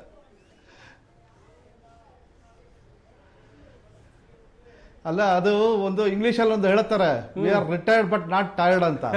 ಸೊ ಹಾಗೆ ನಾವು ಸಾಯೋವರೆಗೂ ಟೈರ್ಡ್ ಆಗೋದೇ ಇಲ್ಲ ನಾವು. ನಿಜ, ಗ್ರೇಟ್ ಗ್ರೇಟ್. ಈಗ ಏನೋ ಚೈನಾದಲ್ಲಿ ಏನೋ ಒಂಚೂರು ಕಿತಾಪತಿ ಮಾಡ್ತಾ ಇದ್ರಲ್ಲ, ಆ ಟೈಮಲ್ಲಿ ಏನಾದ್ರು ನಮ್ಮ ಸೇವೆ ಅವಶ್ಯಕತೆ ಇದ್ರೆ ಖಂಡಿತವಾಗ್ಲೂ ನಾಳೆನೆ ಒಂದು ಸೂಟ್ಗೆ ಎತ್ಕೊಂಡು ಹೊರಟು ಬಿಡ್ತೀವಿ ನಾವು. ನಮಗೆ ಯಾವ ಒಂದು ಇದು ಇಲ್ಲ ನೋಡಿ. ಫ್ಯಾಂಟಾಸ್ಟಿಕ್, ಅದ್ಭುತ ಸರ್, ಅದ್ಭುತ ಅದ್ಭುತ. ಎಸ್ ಸರ್, ನೀವು ಹಾಗೆ ನೀವು ಸಂಪರ್ಕದಲ್ಲಿರಿ, ಹಾಗೆ ನಿಮ್ಮ ಜೊತೆ ನಾನು ಮಾತಾಡ್ತೀನಿ. ಹವಾಲ್ದಾರ್ ಜಿ, ನಾವು ನೋಡ್ತಾ ಇದ್ದೀವಿ ಏರ್ ಕಮಾಂಡರ್ ಎಷ್ಟರ ಮಟ್ಟಿಗೆ ಪ್ರಹ್ಲಾದ್ ಅವರು ಮಾತಾಡ್ತಾ ಇದ್ದಾರೆ, ನೀವು ಮಾತಾಡ್ತಾ ಇದ್ದೀರಿ. ನನಗೆ ಒಂದು ಸಂದರ್ಭದಲ್ಲಿ ಮಾತಾಡ್ತಾ ಅನುಮಾನ ಆಗ್ಬಿಡುತ್ತೆ, ಯುವಕರು ನೀವೋ ಅಂತೇಳಿ ಅಂತ ಸರ್. ಇಲ್ಲ ಇಲ್ಲ, ನಮ್ಮ ಜೊತೆಗೆ ನೀವು ಕೂಡ ಯೋಧರೇ. ನೀವು ಈ ರೀತಿ ಪ್ರೋತ್ಸಾಹ ತುಂಬೋದರಿಂದ ಆ ಯುದ್ಧ ಮಾಡ್ತಕ್ಕಂಥ ಯೋಧನಿಗೆ, ಅಲ್ಲಿರ್ತಕ್ಕಂಥ ಯೋಧನಿಗೆ ಒಂದು ಮನೋಬಲವನ್ನು ಕೊಡ್ತೀರಿ ನೀವು, ಅದು ಕೊಡ್ತಾ ಇರಿ. ನಾನು ಆಗಲೇ ಹೇಳ್ತಾ ಇದ್ದೆ ನೋಡಿ, ಇದು ಒಂದು ಕಾಯಿನ್ಸಿಡೆನ್ಸ್ ಅಂತ. ಏನು ಅಂತಂದರೆ ಇದು 17 ಸ್ಕ್ವಾಡ್ರನ್ ಈಗೇನು ರಫಾಲ್ ಫಾರ್ಮ್ ಆಗ್ತಾ ಇದೆಯಲ್ಲ, ಅದು 1984-85ರಲ್ಲಿ ಸಿಯಾಚಿನ್ ಗ್ಲೇಷಿಯರ್ನಲ್ಲಿ 2 ವರ್ಷ ಹೊಡೆದಾಡಿ ಗ್ಲೇಷಿಯರ್ನ ನಾವು ತಗೊಳ್ಳೋ ಹಂಗೆ ಒಂದು ಸಪೋರ್ಟ್ ಮಾಡಿತ್ತು. ಈಗ ನೋಡಿ, ಇದೇ ಒಂದು ಸ್ಕ್ವಾಡ್ರನ್ ಈಗ ಮತ್ತೆ ನಮ್ಮ ಲಡಾಖನ್ನ ಪ್ರೊಟೆಕ್ಟ್ ಮಾಡುವಂಥ ಒಂದು ಜಿಮ್ಮೆದಾರಿ ಹೊತ್ತು ರಫಾಲ್ ತಗೋತಾ ಇದೆ. ನಮಗೆಲ್ಲ ಒಳ್ಳೆ ಸುದ್ದಿ, ರೋಮಾಂಚಕ ಸುದ್ದಿ, ಖುಷಿ ಆಗ್ತಾ ಇದೆ. ರಫಾಲ್ ಈಗ ಸಿಯಾಚಿನ್ ಗ್ಲೇಷಿಯರ್ ಬಿಟ್ಟು ಮುಂದೆ ಹೋಗ್ತೀವಿ ನಾವು ಅಕ್ಸಾಯ್ ಚಿನ್ ಕಡೆ ಅಂತ ಹೇಳಿ. ಓಕೆ, ಪ್ರಹ್ಲಾದ್ ಜಿ ಅವ್ರು ಮಾತನ್ನು ಹೇಳ್ತಾ ಇದ್ರು, ಹಿಂದೆ ಯಾವ್ಯಾವ ಅಸ್ತ್ರಶಸ್ತ್ರಗಳ ಜೊತೆ ನಾವು ಹೊಡೆದಾಡಬೇಕಾಗಿತ್ತು, ಜೊತೆಗೆ ನೋಡ್ರಿ ಯಾವ್ಯಾವ ಯುದ್ಧ ವಿಮಾನಗಳಿದ್ವು, ಏನು ಎತ್ತ ಅಂತ. ಆ ಬದಲಾದಂಥ ಸ್ಥಿತಿಗತಿಗಳು ಬದಲಾದಂಗೆ ಈ ಭಾರತೀಯ ಸೇನೆಯಲ್ಲಿ ಬದಲಾವಣೆ ಆಯ್ತಲ್ಲ ಸರ್, ಅದ್ರ ಬಗ್ಗೆ ಏನಾದರೂ ಮಾತಾಡ್ತೀರಾ? ನಾನು ಹೇಳ್ತೀನಿ ಬದಲಾವಣೆ ಏನಾಗಬೇಕು ಅಂತಂದ್ರೆ. Okay, continue sir, please continue. ನಾವು ಪ್ಲೀಸ್ ಕಂಟಿನ್ಯೂ. ಇನ್ನೊಬ್ಬರ ಹತ್ರ ಕೈ ಬೇಡುವಂತೆ ಆಗ್ಬಾರ್ದು. ನಿಜ, ನಮ್ಮಲ್ಲಿ ಆ ಕೇಪಬಿಲಿಟಿ ಇದೆ, ಅದನ್ನ ನಾವು ಬಳಸ್ಕೊಂಡು ಸತ್ಯ ನಾವು ಬೇರೆ ದೇಶದ ಅಮೆರಿಕಾದಲ್ಲಿ ಹೋಗಿ ಯುರೋಪ್ದಲ್ಲಿ ಹೋಗಿ ನಮ್ಮ ಮಕ್ಕಳು ಅಲ್ಲೆಲ್ಲ ಕೆಲಸ ಮಾಡ್ತಾರಲ್ಲ ಅದನ್ನೆಲ್ಲ ಬಿಟ್ಬಿಟ್ಟು ಸರ್ಕಾರ ಬೆಂಬಲಕ್ಕೆ ನಿಂತು ಎಷ್ಟೊಂದು ಪ್ರೈವೇಟ್ ಕಾರ್ಪೊರೇಷನ್ಸ್ ಎಲ್ಲ ಇದೆ, ಟಾಟಾ ಇದೆ, ಮಹೀಂದ್ರಾ ಇದೆ, ರಿಲಯನ್ಸ್ ಇದೆ, ಎಲ್ಲರ ಜೊತೆ ಕೂಡಿಕೊಂಡು ಈಗ HAL ಇದೆ, ತೇಜಸ್ ಮಾಡ್ತಾ ಇದ್ದೀವಿ. ಬಟ್ ತೇಜಸ್ಸು ರಫಾಲ್ಗಿಂತ ಮುಂದೆ ಹೋಗಬೇಕು, 5th ಜನರೇಷನ್ವರೆಗೂ ಹೋಗುವಂಥ ಒಂದು ಸ್ಥಿತಿನ ನಾವು ನಮ್ಮಲ್ಲೇ ಬೆಳೆಸ್ಕೊಂಡು ನಮಗೆ ಈಗ ಯುದ್ಧ ವಿಮಾನ 5 ಬಂತು, 36 ಬಂತು, ಖುಷಿ ಪಡ್ತಾ ಇದ್ದೀವಿ.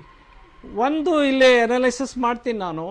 ಚೈನಾ ಮತ್ತು ಪಾಕಿಸ್ತಾನ ಕೂಡ್ಕೊಂಡು ಚೆಂಗ್ಡು ಅವರು ಏರ್ ಬೇಸಿಂದ ಇಲ್ಲಿ ಪಾಕಿಸ್ತಾನದಲ್ಲಿ ಏನು ಮಾಡ್ತಾ ಇದ್ದಾರೆ, ಕೊಲ್ಯಾಬರೇಷನಲ್ಲಿಂದ 10ರಿಂದ 15 ವಿಮಾನ ಪ್ರತಿ ವರ್ಷ ತಾವೇ ತಯಾರು ಮಾಡ್ತಾರೆ ಪಾಕಿಸ್ತಾನದಲ್ಲಿ. ಅಂಥ ಒಂದು ನೀವಾಗಲೇ ಹೇಳಿದ್ರಿ ಕೊಲ್ಯಾಬರೇಷನ್ ಅಮೆರಿಕರ ಜೊತೆ ಇರಲಿ, ಫ್ರಾನ್ಸ್ ಜೊತೆ ಇರಲಿ, ಬ್ರಿಟಿಷ್ ಜೊತೆ ಇರಲಿ, ರಷ್ಯಾ ಜೊತೆ ಇರಲಿ, HAL ಮತ್ತು ಇವೆಲ್ಲ ಸಂಘಟನೆಗಳು ಒಂದು ಒಟ್ಟಾಗಿ ನಮಗೆ ಇದಕ್ಕಿಂತ ಒಂದು ಒಳ್ಳೆಯ ಯುದ್ಧ ವಿಮಾನನ ನಮಗೆ ಬೇಕಾದಾಗ ಎಷ್ಟು ಸಂಖ್ಯೆಯಲ್ಲಿ ಬೇಕು 24/7 ಪ್ರೊಡಕ್ಷನ್ ಮಾಡಿ ನಾವು ಯಾರಿಗೂ ಕೈ ಒಡ್ಡುದಕ್ಕಂಥ ಸ್ಥಿತಿ ಇರಬಾರ್ದು. ಅದರಿಂದ ಹೊರಬಂದು ಆತ್ಮನಿರ್ಭರತೆ ಬಂದಾಗ ನಮ್ಮ ದೇಶ ಯಾವಾಗಲೂ ಯಾರು ಚೈನಾ ಬೇಕಾದ್ರೂ ಇರಲಿ, ಯಾರು ಬೇಕಾದ್ರೂ ಇರಲಿ, ಅವ್ರನ್ನ ಎದುರಿಸುವಂಥ ಒಂದು ಸಾಮರ್ಥ್ಯ ಬರುತ್ತೆ. ಇದನ್ನ ನಾವು ಕಡೆಗಣಿಸ್ಕೊಂತ ಬಂದಿದ್ದೀವಿ ಇಲ್ಲಿವರೆಗೂ. ಇನ್ಮೇಲೇನು ಕಡೆಗಣಿಸಬಾರ್ದು ಅಂತ ನನ್ನ ಒಂದು ಬೇಡಿಕೆ. ಎಲ್ಲಿ ಅಂದ್ರೆ ಸರ್ಕಾರಕ್ಕೆ ಆಗಲಿ ಅಥವಾ ನಮ್ಮ ಜನತೆಗೆ ಆಗಲಿ ಅದ್ರ ಕಡೆ ಲಕ್ಷ್ಯ ಕೊಡಲಿ. ಖಂಡಿತ ಭಾಳ ಒಳ್ಳೆ ಮಾತನ್ನು ಹೇಳಿದ್ರಿ ಸರ್. ಬಹುಶಃ ಏನು ಅಂದರೆ ಪ್ರಹ್ಲಾದ್ ಜಿ ಈ ಮಾತನ್ನು ಸಂಪೂರ್ಣವಾಗಿ ಒಪ್ತಾರೆ ಅಂತ ನಾನು ಭಾವಿಸ್ತೀನಿ. ಯಾಕಂದರೆ ತೀರಾ ಅತಿಯಾದ ಒಳ್ಳೆತನಗಳು ಕೂಡ ನಮಗೊಂಥರ ಈ ದೌರ್ಬಲ್ಯ ಅನ್ನೋ ರೀತಿಯಲ್ಲಿ ಆಗ್ಬಿಟ್ಟಿತ್ತು ಬೇರೆ ಬೇರೆ ರಾಷ್ಟ್ರಗಳದವ್ರಿಗೆ. ಹೀಗಾಗಿ ಏನು ಅಂತಂದರೆ ನಾವು ಶಾಂತಿ ಸಹಿಷ್ಣುಗಳು ನಿಜ, ಆದರೆ ಎಲ್ಲೋ ಒಂದು ಕಡೆಗೆ ಈ ದುರ್ಬಲತೆ ಆಗಬಾರ್ದದು. ಹೀಗಾಗಿ ನಾವು ಏನಾದರೂ ಎಡವಟ್ಟುಗಳಾದಂಥ ಸಂದರ್ಭದಲ್ಲಿ ನಾವು ಸಿಡಿದು ನಿಲ್ತೀವಿ ಎನ್ನುವಂಥ ಸಂದೇಶ ಕೂಡ ಈಗ ರವಾನೆ ಆಗ್ತಾ ಇದೆ. ಏನಂತೀರಿ ಪ್ರಹ್ಲಾದ್ ಜಿ?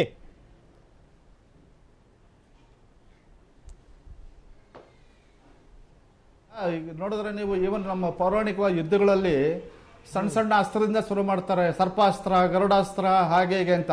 ಕಡೆಗೆ ಬರ್ತಾ ಅದೇನಾಗುತ್ತೆ, ಬ್ರಹ್ಮಾಸ್ತ್ರ, ಪಾಶುಪತಾಸ್ತ್ರ ಅಂತ ಮಹಾನ್ ಒಂದು ಅಸ್ತ್ರಗಳನ್ನು ಉಪಯೋಗಿಸ್ತಾರೆ. ಸೊ ಹಾಗೆ ನಾವು ಮೊದ್ಲತ್ರ ಇದ್ದಿದ್ದು ಮೊದಲು ಸಣ್ಣ ಅಸ್ತ್ರ ಇತ್ತು. ಈಗ ಬತ್ತಳಿಕೆಗೆ ಹೊಸ ಅಸ್ತ್ರ ಬಂದು ಕೂತಿರೋದ್ರಿಂದ ಈಗಿನ ಒಂದು ಏನು ಕಾಕ್ಪಿಟ್ ಅಲ್ಲಿ ಕೂತ್ಕೊಂಡು ಹಾರಾಟ ನಡೆಸ್ತಾರಲ್ಲ ಅವರಿಗೆ ಒಂದು ಎಂತ ಹೇಳೋದು ಅಂತಂದ್ರೆ ಒಂದು ವಜ್ರದಂತ ಬಲ ಒಂದಿದೆ. ಖಂಡಿತವಾಗ್ಲೂ ಇದು ಒಪ್ಪಂತ ಮಾತಾ ಇದು. ನಿಜ. ಎಸ್ ಸರ್, ಇದ್ರ ಬಗ್ಗೆ ಸಾಕಷ್ಟು ಸಂಗತಿಗಳನ್ನ ಮಾತಾಡ್ತೀನಿ. ದಾಮೋದರ್ ಜಿ ನಮ್ಮ ಜೊತೆಗಿದ್ದಾರೆ. ಆಗಲೇ ಕಾರಣಾಂತರಗಳಿಂದ ಅವ್ರ ಜೊತೆ ಮಾತಾಡೋಕ್ಕಾಗಿರಲಿಲ್ಲ. ವಿಂಗ್ ಕಮಾಂಡರ್ ಜೊತೆಗೆ ಅರುಣ್ ಕುಮಾರ್ ಅವರಿಗೆ ಸೈನಿಕ ಶಾಲೆಯಲ್ಲಿ ಪಾಠ ಮಾಡದಂಥ ಮೇಷ್ಟ್ರು. ದಾಮೋದರ್ ಜಿ, ನೋಡ್ತಾ ಇದೀವಿ ನಾವು ಇನ್ನು ಸ್ವಲ್ಪ ಹೊತ್ತಿಗೆ ಅಂಬಾಲಾ ಏರ್ ಬೇಸ್ ನಲ್ಲಿ ವಿಮಾನಗಳು ಇಳಿತವೆ, 5 ವಿಮಾನಗಳು. ದಾಮೋದರ್ ಜಿ, ನನ್ನ ಧ್ವನಿ ಕೇಳ್ತಾ ಇದೆಯಾ? ಕೇಳ್ತದೆ.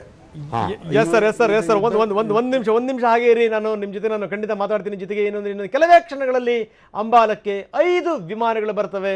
ಹರಿಯಾಣದ ಅಂಬಾಲಕ್ಕೆ ಭೂಮಿಗೆ ಸ್ಪರ್ಶ ಆಗುತ್ತೆ. ಜೊತೆಗೆ ಏನು ಅಂತಂದ್ರೆ ಇದು ಮೊದಲ ಹಂತದ ವಿಮಾನಗಳು ಮಾತ್ರ, 5 ವಿಮಾನಗಳು, 36 ವಿಮಾನಗಳು ಒಟ್ಟು ಬರುವಂಥದ್ದು.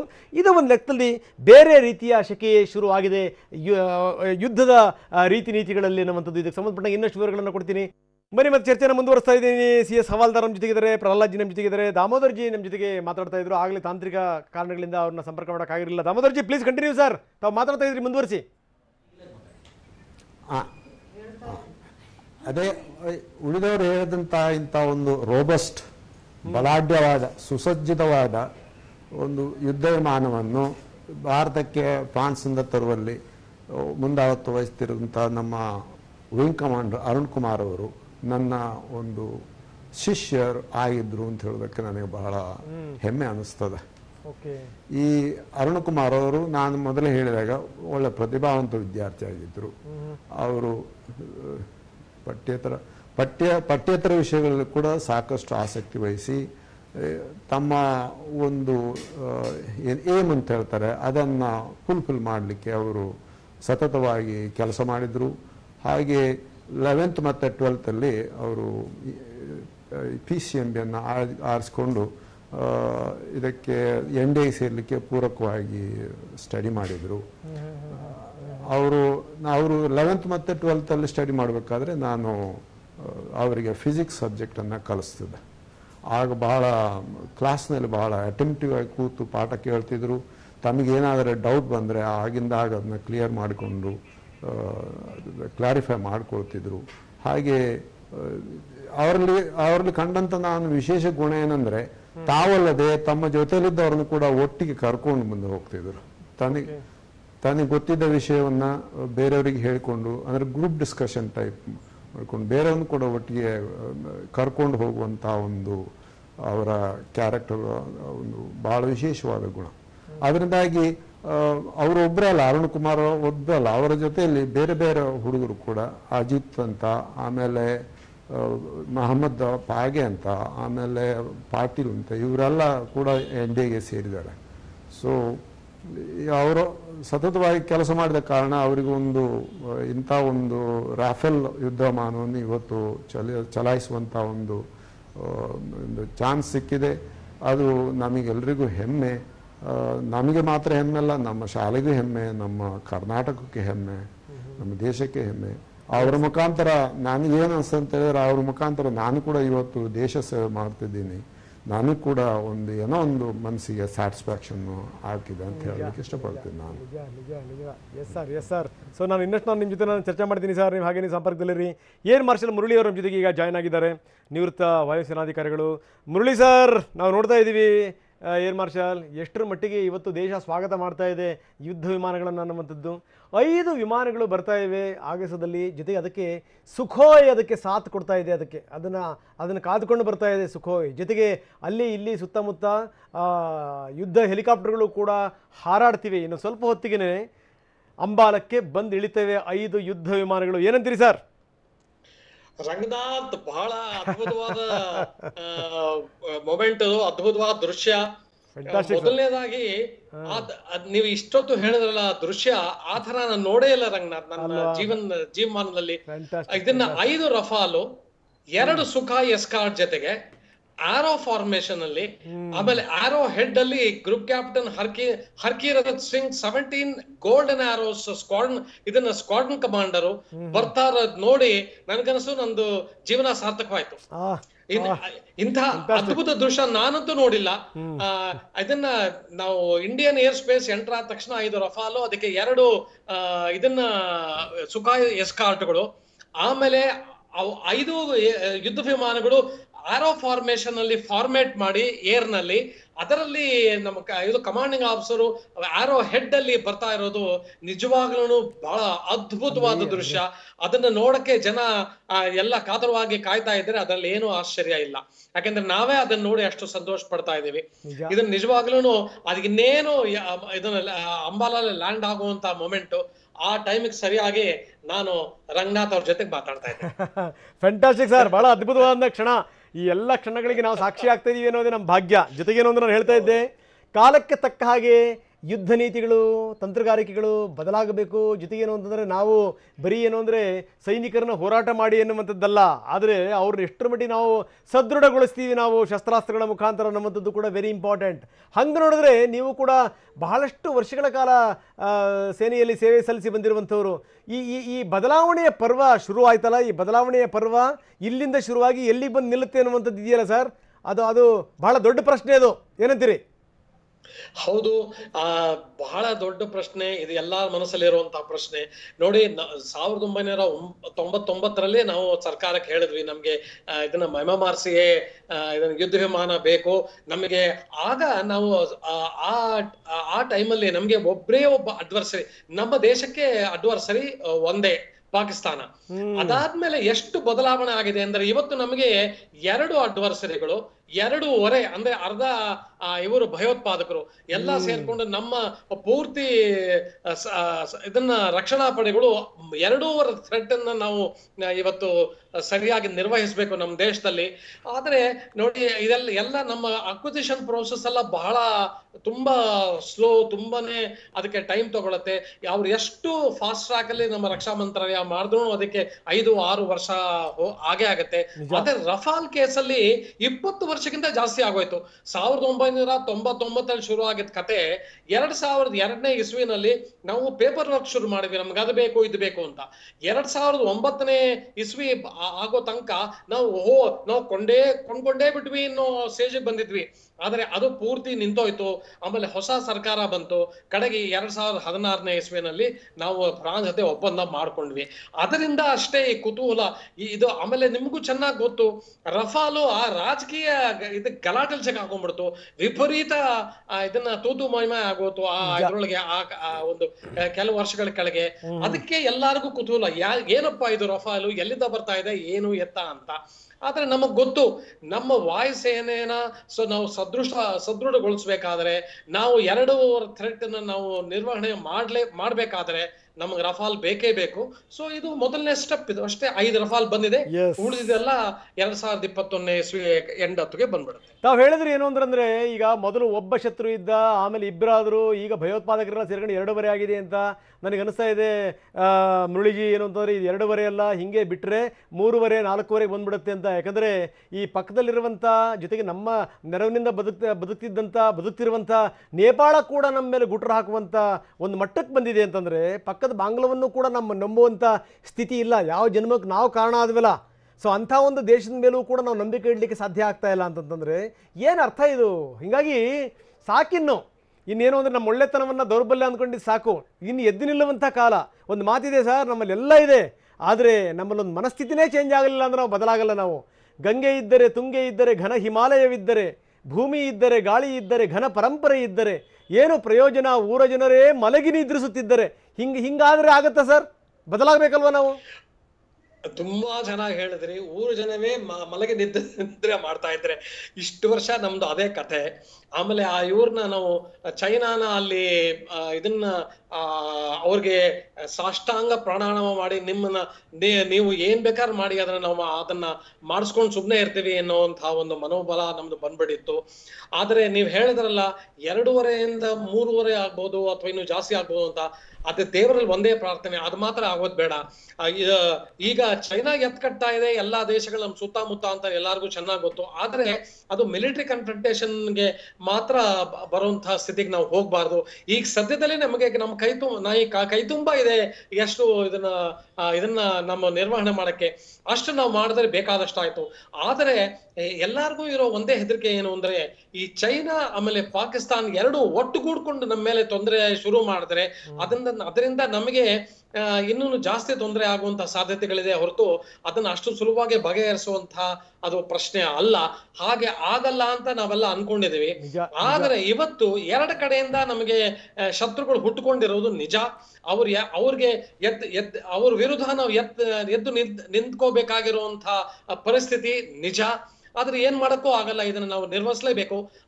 ಆ ಹಿನ್ನೆಲೆಯಲ್ಲಿ ನೋಡಿದ್ರೆ ಈ 5 ರಫಾಲ್ ಬಂದಿರೋದು ಬಹಳನೇ ದೊಡ್ಡ ವಿಷಯ. ಆದ್ರೆ 5 ರಫಾಲ್ ಬಂದ್ಬಿಡ್ತು, ನಾವ್ ಎಲ್ಲರ ಮೇಲೆ ಯುದ್ಧ ಗೆದ್ಬಿಟ್ಟು ಬಂದ್ಬಿಟ್ವಿ ಅನ್ನುವಂತಹ ಮಾತು ತಪ್ಪು. 5 ರಫಾಲ್ಗೂ ಬಂದು ಅದು ಸ್ವಲ್ಪ ನಮ್ಮ ಪೈಲಟ್ಸ್ಗೂ ಅದ್ರ ಜೊತೆ ಸರಿಯಾಗಿ ಅಂಬಾಲಾಲ್ ಫ್ಲೈ ಮಾಡಿ ಇದನ್ನ ಬೆಳಿಗ್ಗೆ ರಾತ್ರಿ ವೆಪನ್ಸು ಎಲ್ಲ ಮಾಡಿ ಅದನ್ನ ರೆಡಿ ಆಗೋ ಅಷ್ಟೊತ್ತಿಗೆ ಆಗತ್ತೆ 2-3 ತಿಂಗಳು ಆಗ್ಬಹುದು. ಆದ್ರೆ ರಫಾಲ್ ನಿಧಾನವಾಗಿ ಬರ್ತಾ ಇರುತ್ತೆ. ಈಗ ಫಾಸ್ಟ್ ಟ್ರ್ಯಾಕ್ ಅಲ್ಲಿ ಫ್ರಾನ್ಸ್ ದೇಶ ನಮಗೆ ಕೊಡ್ತೀವಿ ಅಂತ ಹೇಳಿದ್ದಾರೆ. ಆಮೇಲೆ ಅದ್ರ ಜೊತೆಗೆ ಬೇಕಾದಷ್ಟು ಕ್ಷಿಪಣಿಗಳು, ಶಸ್ತ್ರಾಸ್ತ್ರಗಳು, ಇದರಿಂದ ಸ್ವಲ್ಪ ನಮಗೆ ನಮ್ಮ ಕಾಂಬ್ಯಾಟ್ ಪೊಟೆನ್ಶಿಯಲ್ ಬಲ ಜಾಸ್ತಿ ಆಗುತ್ತೆ. ಇದ್ರ ಬಗ್ಗೆ ನಾನು ಇನ್ನಷ್ಟು ಮಾತಾಡ್ತೀನಿ. ಜೊತೆಗೆ ಏನು ಅಂತಂದ್ರೆ ಬಹಳಷ್ಟು ಜನ ಶತ್ರುಗಳು ಆಗ್ತಾರೆ ಅನ್ನುವಂಥ ದೃಷ್ಟಿ ಇಟ್ಕೊಂಡೇ ನಾವು ಪ್ರಿಪರೇಷನ್ ಶುರು ಮಾಡೋಣ. ಆವಾಗ ಮಾತ್ರ ನಾವು ಬಲಾಢ್ಯರಾದಂಥ ಸಂದರ್ಭದಲ್ಲಿ ಮಾತ್ರ ಬೇರೆಯವರು ಬಾಲ ಮುದುರ್ಕೊಂಡು ಸುಮ್ಮನಿರ್ಲಿಕ್ಕೆ ಮಾತ್ರ ಸಾಧ್ಯ. ಇಲ್ಲ ಅಂತಂದ್ರೆ ನಮ್ಮ ಮೇಲೆ ಗುಟ್ರ ಹಾಕ್ತಾನೆ ಇರ್ತಾರೆ, ನಡೆಯುತ್ತೆ ಅನ್ನುವಂಥ ಮನೋಭಾವನೆಯಲ್ಲಿ. ಇದಕ್ಕೆ ಸಂಬಂಧಪಟ್ಟಂಗೆ ಇನ್ನಷ್ಟು ವಿವರಗಳನ್ನು ನಾವು ಕೊಡ್ತೀವಿ. ಅಲ್ಲಿ ತನಕ ಬಹಳಷ್ಟು ಮಾತಾಡಿದ್ದೀವಿ ನಾವು. ದಾಮೋದರ್ಜಿ ತಮ್ಮ ಶಿಷ್ಯನ ಬಗ್ಗೆ ಮಾತಾಡಿದ್ರು. CS ಹವಲ್ದಾರ್ ಎಷ್ಟರ ಮಟ್ಟಿಗೆ ಬಲಾಢ್ಯರಾಗಬೇಕು ಅನ್ನೋದ್ರ ಬಗ್ಗೆ ಮಾತಾಡಿದ್ರು. ಪ್ರಹ್ಲಾದ್ಜಿ ಏನು ಅಂತಂತಂದರೆ ನಾವು ಹಿಂಗೆ ಸುಮ್ಮನಿದ್ರಾಗಲ್ಲ, ನಮ್ಮ ಯುದ್ಧ ನೀತಿಗಳು ಕೂಡ ಬದಲಾಗಬೇಕು ಅನ್ನೋ ನಿಟ್ಟಿನಲ್ಲಿ ಮಾತಾಡಿದ್ರು. ಏರ್ ಮಾರ್ಷಲ್ ಮುರಳಿ ಸಾಕಷ್ಟು ವಿವರಗಳನ್ನು ಕೊಟ್ಟರು. ಜೊತೆಗೇನು ಅಂತಂದರೆ ನಮ್ಮಲ್ಲಿ ಶತ್ರುಗಳಿದಾರಲ್ಲ, ಬರೀ ಒಬ್ಬರಾಗಿದ್ದರು, ಅದಾದಮೇಲೆ ಇಬ್ಬರಾದರು, ಈಗ 2.5 ಅನ್ನುವಂಥದ್ದು. ಮತ್ತೊಂದು ಪ್ರಾರ್ಥನೆ ಮಾಡಿದರು, ಅದು 3-4 ಆಗೋದು ಬೇಡ ಅಂತ. ಆದರೆ 3-4 ಜನ ಶತ್ರುಗಳಿದ್ದಾರೆ ಅನ್ನೋ ರೀತಿಯಲ್ಲಿ ನಮ್ಮ ಪ್ರಿಪ್ರೇಷನ್ ಇರಲಿ. ಆವಾಗ ಇರುವಂಥ 2-2.5 ಶತ್ರುಗಳು ಕೂಡ ಬಾಲ ಮುದ್ರಕೊಂಡಿರ್ತಾರೆ ಅನ್ನುವಂಥದ್ದು ಇದು ನಿಜ. ಯಾಕಂದರೆ ನಾವು ಬಲಾಢ್ಯರಾದರೆ ಮಾತ್ರ ಎಲ್ಲದೂ ಕೂಡ ಸರ್ವೇ ಜನ ಸುಖಿನೋ ಭವಂತು ಅನ್ನುವಂಥದ್ದು ಇರಲಿ ನಮ್ಮ ಧ್ಯೇಯವಾಕ್ಯ. ಆದರೆ ಬರೀ ಅವ್ರನ್ನೂ ಸುಖವಾಗಿಡೋಕ್ಕೋಸ್ಕರ ಈ ನಮ್ಮ ಸುಖವನ್ನು ಕಳ್ಕೋಬೇಕು ಅಥವಾ ನಮ್ಮ ರಕ್ಷಣೆಯನ್ನು ಕಳ್ಕೋಬೇಕು ಅನ್ನುವಂಥ ಮಾತಿದೆಯಲ್ಲ, ಆ ಮಾತನ್ನು ಒಪ್ಪಲಿಕ್ಕೆ ಸಾಧ್ಯವೇ ಇಲ್ಲ. ಹೀಗಾಗಿ ನಾವೆಷ್ಟು ಸ್ಟ್ರಾಂಗ್ ಆಗ್ತೀವೋ ಅಷ್ಟು ನಮ್ಮ ದೇಶಕ್ಕೂ ಒಳ್ಳೆಯದು, ಜೊತೆಗೆ ಏನು ಅಂದರೆ ಏಷ್ಯಾಕ್ಕೂ ಒಳ್ಳೆಯದು. ಹೀಗಾಗಿನೇ ಯಾಕೆ ಇವತ್ತು ಜಗತ್ತಿನ ರಾಷ್ಟ್ರಗಳೆಲ್ಲ ಈ ಬಹಳ ಆಸೆಗಣ್ಣಿಂದ ಭಾರತದ ಕಡೆ ನೋಡ್ತಾ ಇವೆ, ಯಾಕೆ ಭಾರತದ ಕಡೆಗೆ ಸ್ನೇಹ ಹಸ್ತವನ್ನು ಚಾಚ್ತಾ ಇವೆ? ಸೊ ಇದು ಭಾಳ ಗಮನಿಸಬೇಕಾದಂಥ ಸಂಗತಿ. ನಾವು ನೋಡ್ತಾ ಇದ್ದೀವಿ ಎರಡು ವಿಜುವಲ್ಗಳನ್ನು. ಇದನ್ನು ನೋಡಿನೇ ಮುರಳಿಯವರು ಹೇಳಿದ್ರು, ನನ್ನ ಜೀವಮಾನದಲ್ಲಿ ನಾನು ಈ ಥರದ್ದೊಂದು ಈ ದೃಶ್ಯಾವಳಿಗಳನ್ನು ನಾನು ನೋಡಿಲ್ಲ. ಯಾಕಂದರೆ ಆಗಸದಲ್ಲಿ ರಫೇಲ್ ಯುದ್ಧ ವಿಮಾನ, ಅದರ ಜೊತೆಗೆ ಏನು ಅಂದರೆ ಅದಕ್ಕೆ ಸುಖೋಯ್ ಅದಕ್ಕೆ ಸಾಥ್ ಕೊಡ್ತಿರೋದನ್ನು ಕೂಡ ನಾವು ನೋಡ್ತಾ ಇದ್ದೀವಿ ಎನ್ನುವಂಥದ್ದು. ಜೊತೆಗೆ ಏನಂದರೆ ನಾವು ನೇರ ಪ್ರಸಾರದ ಮುಖಾಂತರ ತೋರಿಸ್ತಾ ಇದ್ದೀವಿ. ಅಂಬಾಲಾದಲ್ಲಿ ಎಲ್ಲ ಏರ್ಬೇಸಲ್ಲಿ ಎಲ್ಲ ವ್ಯವಸ್ಥೆಗಳು ಕೂಡ ಆಗಿದೆ ರಿಸೀವ್ ಮಾಡ್ಕೊಳ್ಳಿಕ್ಕೆ. ಪ್ರಹ್ಲಾದ್ಜಿ, ತಮ್ಮ ಸರದಿ ತಾವು ಹೇಳ್ತಾ ಇದ್ದೀರಿ ಏನು ಅಂತಂದರೆ ನಾವು ಬಲಾಢ್ಯರಾಗಬೇಕು. ನಾನು ಒಂದು ಮಾತು ಹೇಳಿದೆ ಸರ್, ಇಲ್ಲಿ ತನಕ ಭಾರತದ ಒಳ್ಳೆತನವನ್ನು ದೌರ್ಬಲ್ಯ ಅಂತ ಭಾವಿಸಿರುವಂಥವ್ರು ಬಹಳಷ್ಟು ಜನ ಇದ್ದಾರೆ. ಅಲ್ಲಪ್ಪ ನಾವು ಒಳ್ಳೆಯವರು ಕೂಡ ಹೌದು, ಜೊತೆಗೆ ಏನು ಅಂದರೆ ನಮ್ಮ ಈ ಬಲ ಇದೆಯಲ್ಲ, ನಮ್ಮ ಒಳ್ಳೆತನ ಇದೆಯಲ್ಲ, ಅದು ಬಲಹೀನತೆ ಅಲ್ಲ ಅಂತ ತೋರಿಸುವಂಥ ಪ್ರಯತ್ನ ಆಗಬೇಕು ಇನ್ಮೇಲಿಂದ ಅಂತ.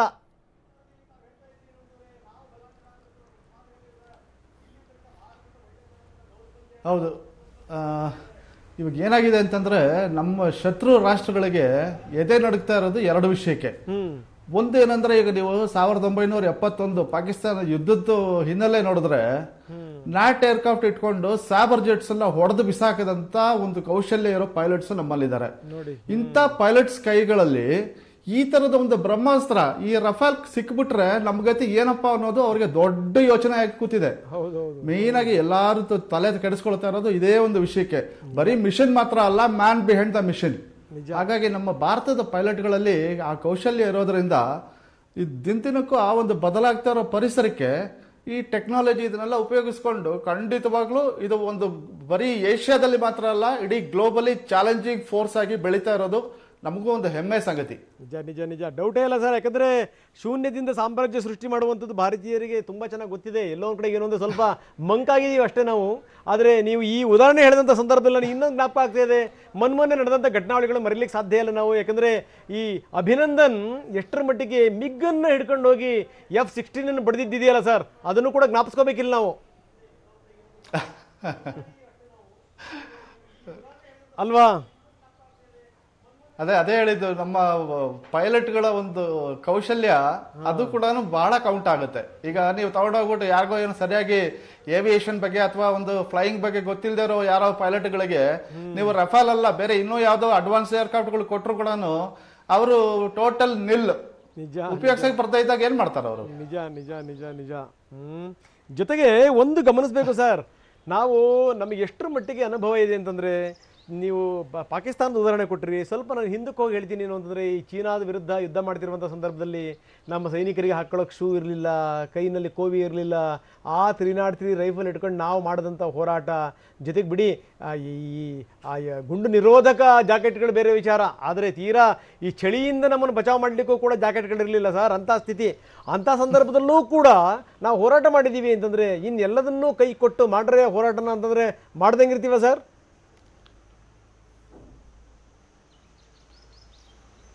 ಖಂಡಿತವಾಗ್ಲೂ ಅಂದ್ರೆ ನಾವು ಸೇವಾವಧಿಯಲ್ಲಿ ಆ ಜಾಗನ ಪ್ರತ್ಯಕ್ಷವಾಗಿ ನೋಡುವಂತ ಅವಕಾಶ ಸಿಕ್ತು. ಅಲ್ಲಿ ಹೋದಾಗ ಬರೀ ನಮಗ್ ಕಣ್ಣಲ್ಲಿ ನೀರು ಬರಲಿಲ್ಲ, ರಕ್ತ ಬಂತು. ಯಾಕಂದ್ರೆ ಎಂತ ಒಂದು ಹೀನಾಯ ಪರಿಸ್ಥಿತಿನಲ್ಲಿ ನಾವು ಯಾವುದೇ ಶತ್ರುವನ್ನು ಎದುರಿಸಕ್ಕೆ ಹೋರಾಡಕ್ಕೆ ರೆಡಿಯಾಗಿದ್ದೀವಿ, ನಮಗ್ ಬೇಕಾಗಿರೋ ಒಂದು ಸರಿಯಾದ ಶಸ್ತ್ರಗಳನ್ನ ಕೊಡಿ, ಅವಾಗ ನಮ್ಮ ಕೌಶಲ್ಯನ ನೋಡಿ ಅಂತ. ಅದೇ ಒಂದು ಉದಾಹರಣೆ 62ರಲ್ಲಿ ಏನಾಗಿತ್ತು, ಅದೊಂದು ದೊಡ್ಡ ಉದಾಹರಣೆ. ಅದನ್ನೇ ನಾವು ಬೇಸಾಗಿ ಇಟ್ಕೊಂಡು ಬೆಳೀತಾ ಇದೀವಿ, ಬೆಳೆದಿದ್ದೀವಿ, ಇನ್ನು ಮುಂದೆನೂ ಬೆಳೀತಾ ಹೋಗ್ತೀವಿ. ಅದನ್ನ ಯಾವತ್ತು ಹಳೆದನ್ನ ಮರಿಬಾರ್ದು ಅಂತ ಅದಕ್ಕೆ ಹೇಳೋದು. ಕರೆಕ್ಟ್ ಒಳ್ಳೆ ಮಾತನ್ನ ಹೇಳಿದ್ರಿ ಪ್ರಹ್ಲಾದ್ಜಿ. ಇದಕ್ಕೆ ಒಂದು ಚೂರು ಸೇರಿಸ್ಬಿಡ್ತೀನಿ ನಾನು. ಇನ್ನೊಂದ್ರೆ ಸಾಕು, ಒಳ್ಳೆತನ ಇದ್ಕೊಳ್ಳಿ ಒಂದ್ ಕಡೆಗೆ, ಆದ್ರೆ ಈ ನಮ್ಮನ್ನ ಮಾತ್ರ ನಾವು ದುರ್ಬಲರು ಅಂತ ಬಿಂಬಿಸ್ಕೊಂಡು ಇನ್ನು ಉಳಿದಂಥವ್ರನ್ನ ಸಬಲರು ಅಂತ ಬಿಂಬಿಸುವಂಥದ್ದು ಇದೆಯಲ್ಲ. ಚೀನಾ ಬಹಳ ಶಕ್ತಿಶಾಲಿ ರಾಷ್ಟ್ರ, ಅದಾಗುವಂಥ ಎಲ್ಲ ಸಾಧ್ಯತೆಗಳಿದೆ. ಹೀಗಾಗಿ ಅದಕ್ಕೆ ನೀವು ವಿಶ್ವಸಂಸ್ಥೆಯಲ್ಲಿ ಸ್ಥಾನಮಾನ ಕೊಡಿ, ಮರ್ಯಾದೆ ಕೊಡಿ ಅಂತ ಕೇಳ್ಕೊಳ್ಳುವಂಥದ್ದು ಒಂದು ಕಡೆಗೆ ಆಗಿರ್ಬೋದು. ಜೊತೆಗೇನು ಅಂತಂದರೆ, ನೀವು ಯುದ್ಧರಂಗಕ್ಕೆ ನಮ್ಮ ಸೈನಿಕರನ್ನು ಅಟ್ಟಿ ಪಾಪ ಅವ್ರು ಏನು ಕೂಡ ಕೊಡದೇ ಯುದ್ಧ ಮಾಡಿಸಿದ ಉದಾಹರಣೆ ಆಗಿರ್ಬೋದು. ಜೊತೆಗೆ ಈ ಪಾಕಿಸ್ತಾನದಂಥ ಈ ಪಾಪಿಗಳನ್ನು ಎಷ್ಟರ ಮಟ್ಟಿಗೆ ಸೆರೆ ಹಿಡಿದಿದ್ದೀವಿ ಅಂತಂದರೆ, 90,000 ಜನ ಸೈನಿಕರನ್ನು ಸೆರೆ ಹಿಡಿದಂಥ ಸಂದರ್ಭದಲ್ಲಿ ಅವರಿಗೆ ಹಾರ ತುರಾಯಿ ಹಾಕಿ ಇಂದಿರಾ ಗಾಂಧಿ ಕಳಿಸ್ಕೊಟ್ರಲ್ಲ, ಅಂಥ ಸನ್ನಿವೇಶಗಳಾಗಿರ್ಬೋದು. 1-2 ಸಾರಿ ನೋಡಿರುವಂಥದ್ದು. ಹೀಗಾಗಿ ಇವೆಲ್ಲ ಸಾಕಿನ್ನು ಇನ್ನು ನಾವು ಚೆನ್ನಾಗಿರಬೇಕು, ನಮ್ಮ ರಕ್ಷಣೆ ವೆರಿ ಇಂಪಾರ್ಟೆಂಟ್. ಏನಂತೀರಿ ಹವಾಲ್ದಾರ್ಜಿ, ಏನಂತೀರಿ ಸರ್? ಒಳ್ಳೆಯ ಮಾತು ತಾವು ಹೇಳಿದ್ರಿ. ನಮ್ಮ ಸೈನಿಕರ ಪರಾಕ್ರಮ ಯಾವತ್ತೂ ಅದು ರಿಕಗ್ನೈಸ್ ಆಗಿರ್ತಕ್ಕಂಥದ್ದು. ಅದು 1962 ಇರಲಿ ಅಥವಾ 67 ಇರಲಿ, ಅದಾದಮೇಲೆ ಸಿಯಾಚಿನ್ ಗ್ಲೇಷಿಯರೇ ಇರಲಿ, ಕಾರ್ಗಿಲೇ ಇರಲಿ, ಇದು ಯಾಕೆ ನೀವು ಹಿಂದಕ್ಕೆ ಹೋಗ್ರಿ, ಪ್ರೀ ಇಂಡಿಪೆಂಡೆಂಟ್ ಇಂಡಿಯಾಕ್ಕೆ ಹೋದ್ರೂ ಹೌದು ಬ್ರಿಟಿಷ್ ಸಾಮ್ರಾಜ್ಯದ British Indian army, British Indian air force ಕೂಡ ನಮಗೆ ಫ್ಲೈಯಿಂಗ್ ಕ್ರಾಸ್ ಅಲ್ಲದೆ ನಾವು ಅವರಿಂದನೂ ಕೂಡ ಇಂಟರ್ನ್ಯಾಷನಲ್ ಒಂದು ಸ್ಟ್ಯಾಂಡಿಂಗ್ ಅಲ್ಲಿ ಕೂಡ ಇಂಥ ಒಂದು ಆರ್ಮಿ, ಇಂಥ ಪರಾಕ್ರಮಿಗಳು ಇದ್ದಾರೆ ಇಂಡಿಯನ್ ಸೋಲ್ಜರ್ಸ್ ಅಂತ ರಿಕಗ್ನಿಷನ್ ಆಗಿದೆ. Correct sir. ಇಲ್ಲ ಅಂತಂದ್ರೆ ಆ ರಿಕಗ್ನಿಷನ್ ಇವತ್ತು ನಮ್ಮ ಜನತೆ ಕೂಡ ಮಾಡ್ತಾ ಇದ್ದಾರೆ. ವಿಕ್ಟೋರಿಯಾ ಕ್ರಾಸ್ ನಮಗೆ ಇಷ್ಟೊಂದು ವಿಕ್ಟೋರಿಯಾ ಕ್ರಾಸ್ ಸತ್ಕಾರ ಸಿಗ್ಲಿಕ್ಕೆ ಸಾಧ್ಯ ಐತಾ ಸರ್ ನಮಗಿಲ್ಲ ಅಂದ್ರೆ?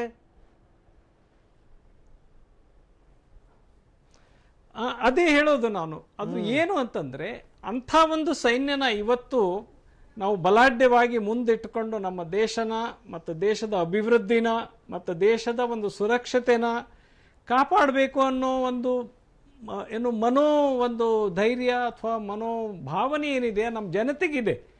ಬಟ್ ಸರ್ಕಾರಕ್ಕೆ ಯಾಕಿಲ್ಲ ಅಂತ ಒಂದು ಪ್ರಶ್ನೆ ಬರ್ತಾ ಇದೆ. ಅದಕ್ಕೆ ನೀವು ಹೇಳಿದ್ರಿ ಆಗ್ಲೇ ಬದಲಾವಣೆ ಪರ್ವ ಆಗ್ಬೇಕು ಅಂತ.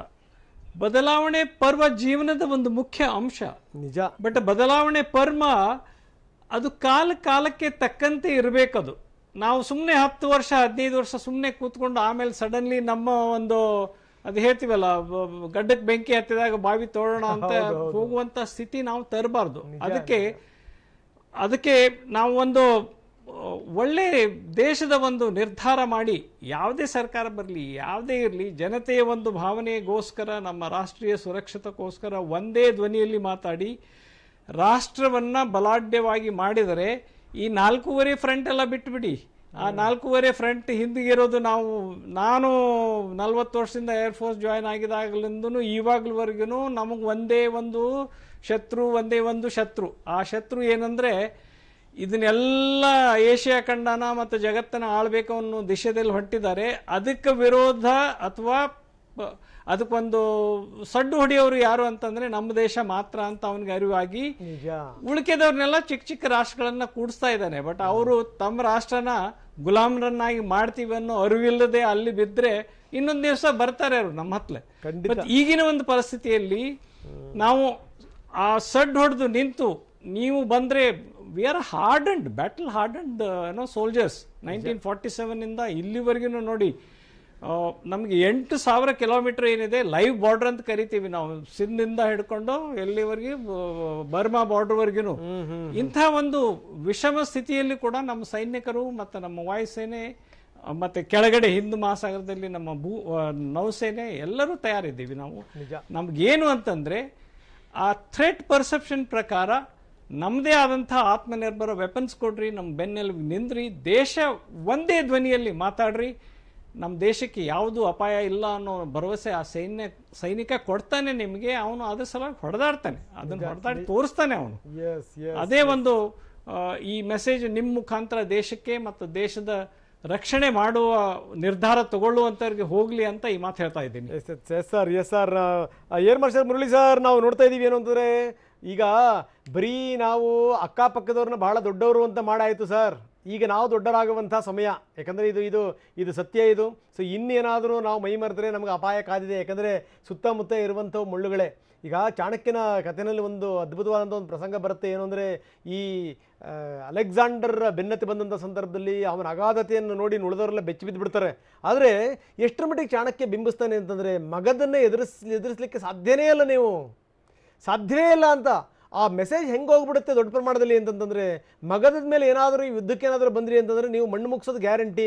ನಿಮಗೇನು ಅಂದರೆ ಈ ಜೀವಮಾನದ ಮೊದಲ ಸೋಲು ಸರಿಯಾದ ರೀತಿ ಸೋಲಾಗ್ಬಿಡುತ್ತೆ ಅಂತ ಮೊದಲೇ ಯುದ್ಧ ಮಾಡಿ ಬೇಸತ್ತಿರುವಂಥ ಅವನ ಸೈನಿಕರು ಕೂಡ ದಂಗೆಳ್ತಾರೆ. ಕೊನೆಗೆ ಅಲೆಕ್ಸಾಂಡರ್ ವಾಪಸ್ ಹೋಗ್ತಾನೆ ಅಂತ. ಇಲ್ಲ, ಹಂಗಾಗ್ತಿಲ್ಲ ನಮ್ಮದು.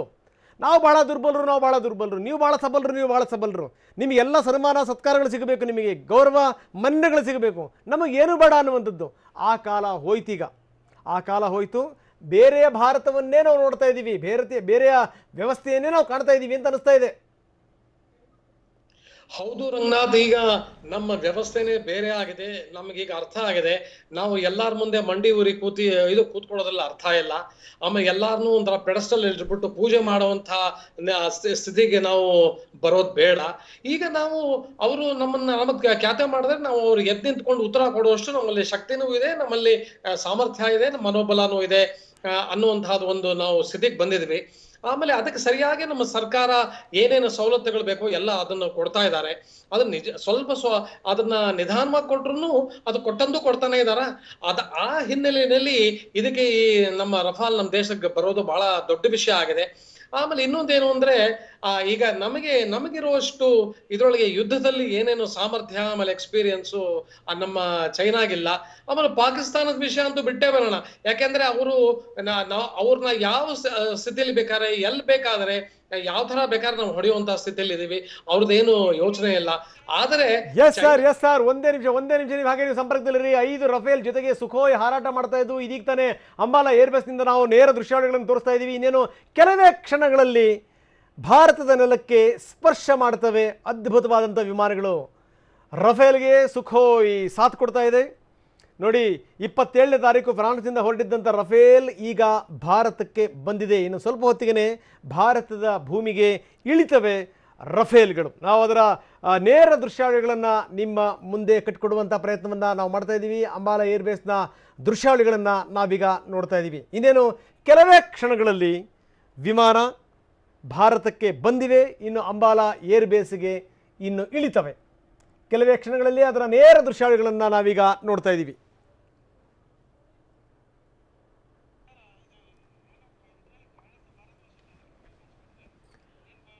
S Murali sir, please continue.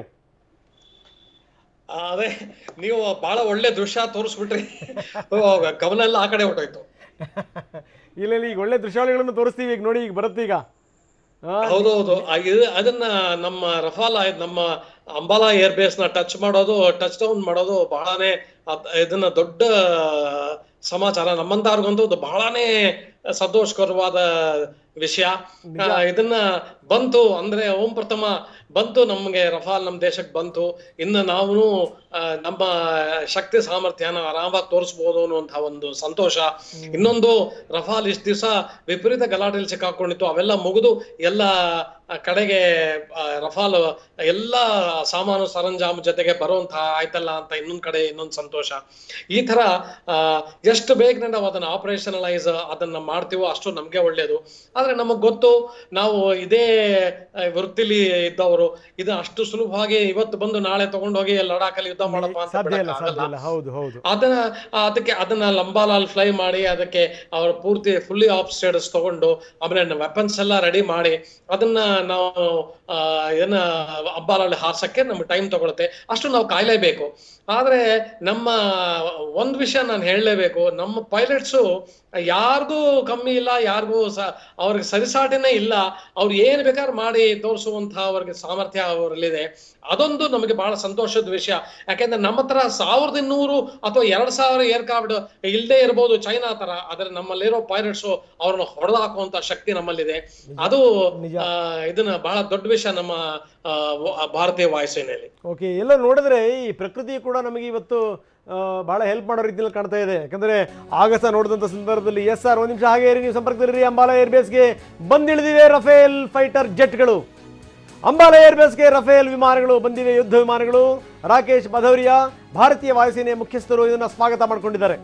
Ambala ಏರ್ಬೇಸ್ಗೆ ರಫೇಲ್ ಯುದ್ಧ ವಿಮಾನಗಳು, ಬಹುನಿರೀಕ್ಷಿತ ಯುದ್ಧ ವಿಮಾನಗಳು ಬಂದಿಳಿದಿವೆ. ರಫೇಲ್ ಜೆಟ್ಗಳಿಗೆ ವಾಟರ್ ಸೆಲ್ಯೂಟ್ ಅನ್ನ ಕೊಡಲಾಗಿದೆ.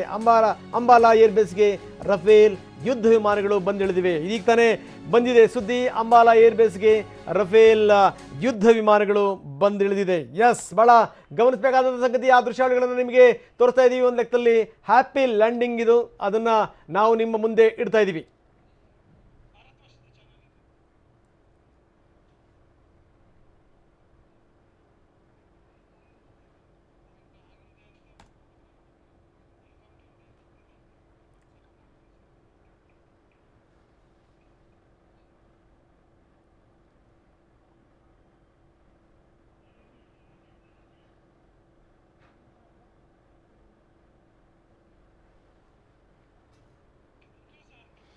ಅಂಬಾಲಾ ಏರ್ಬೇಸ್ಗೆ ರಫೇಲ್ ಯುದ್ಧ ವಿಮಾನಗಳು ಬಂದವು ಅನ್ನುವಂಥ ಸುದ್ದಿ ನಿಜಕ್ಕೂ ಇದು ಅತ್ಯಂತ ಸಂತೋಷದ ಕ್ಷಣ.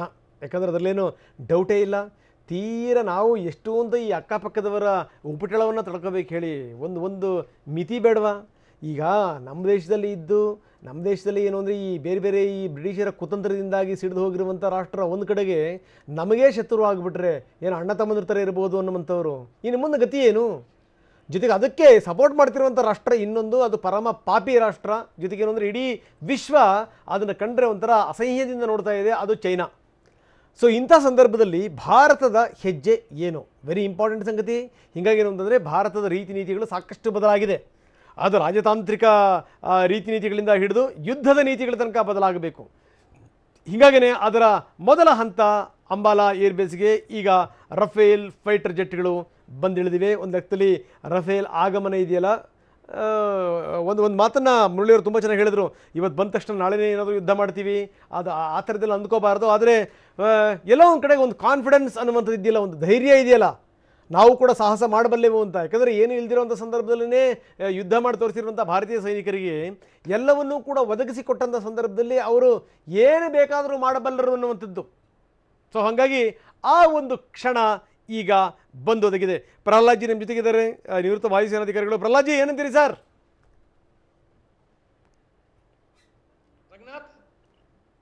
Continue sir, please continue. Happy landing ಹೇಳೋ ಟೈಮ್ ಬಂದಿದೆ. ಖಂಡಿತ ಖಂಡಿತ. ಹ್ಯಾಪಿ ಲ್ಯಾಂಡಿಂಗ್ಸ್ ಟು ಇವರು ಗ್ರೂಪ್ ಕ್ಯಾಪ್ಟನ್ ಹರ್ಕೀರತ್ ಸಿಂಗ್ ಆಮೇಲೆ ಅವ್ರ ಟೀಮ್ಗೆ. ನಿಜ ನಿಜ ನಿಜ ನಿಜ ನಿಜ ನಿಜ ನಿಜ ನಿಜ. ಎಸ್ ಮುರಳಿ ಸರ್, ಹಾಗೆ ನೀವು ಸಂಪರ್ಕದಲ್ಲಿರಿ. ಪ್ರಹ್ಲಾದ್ಜಿ ನನ್ನ ಧ್ವನಿ ಕೇಳ್ತಾ ಇದೆಯಾ?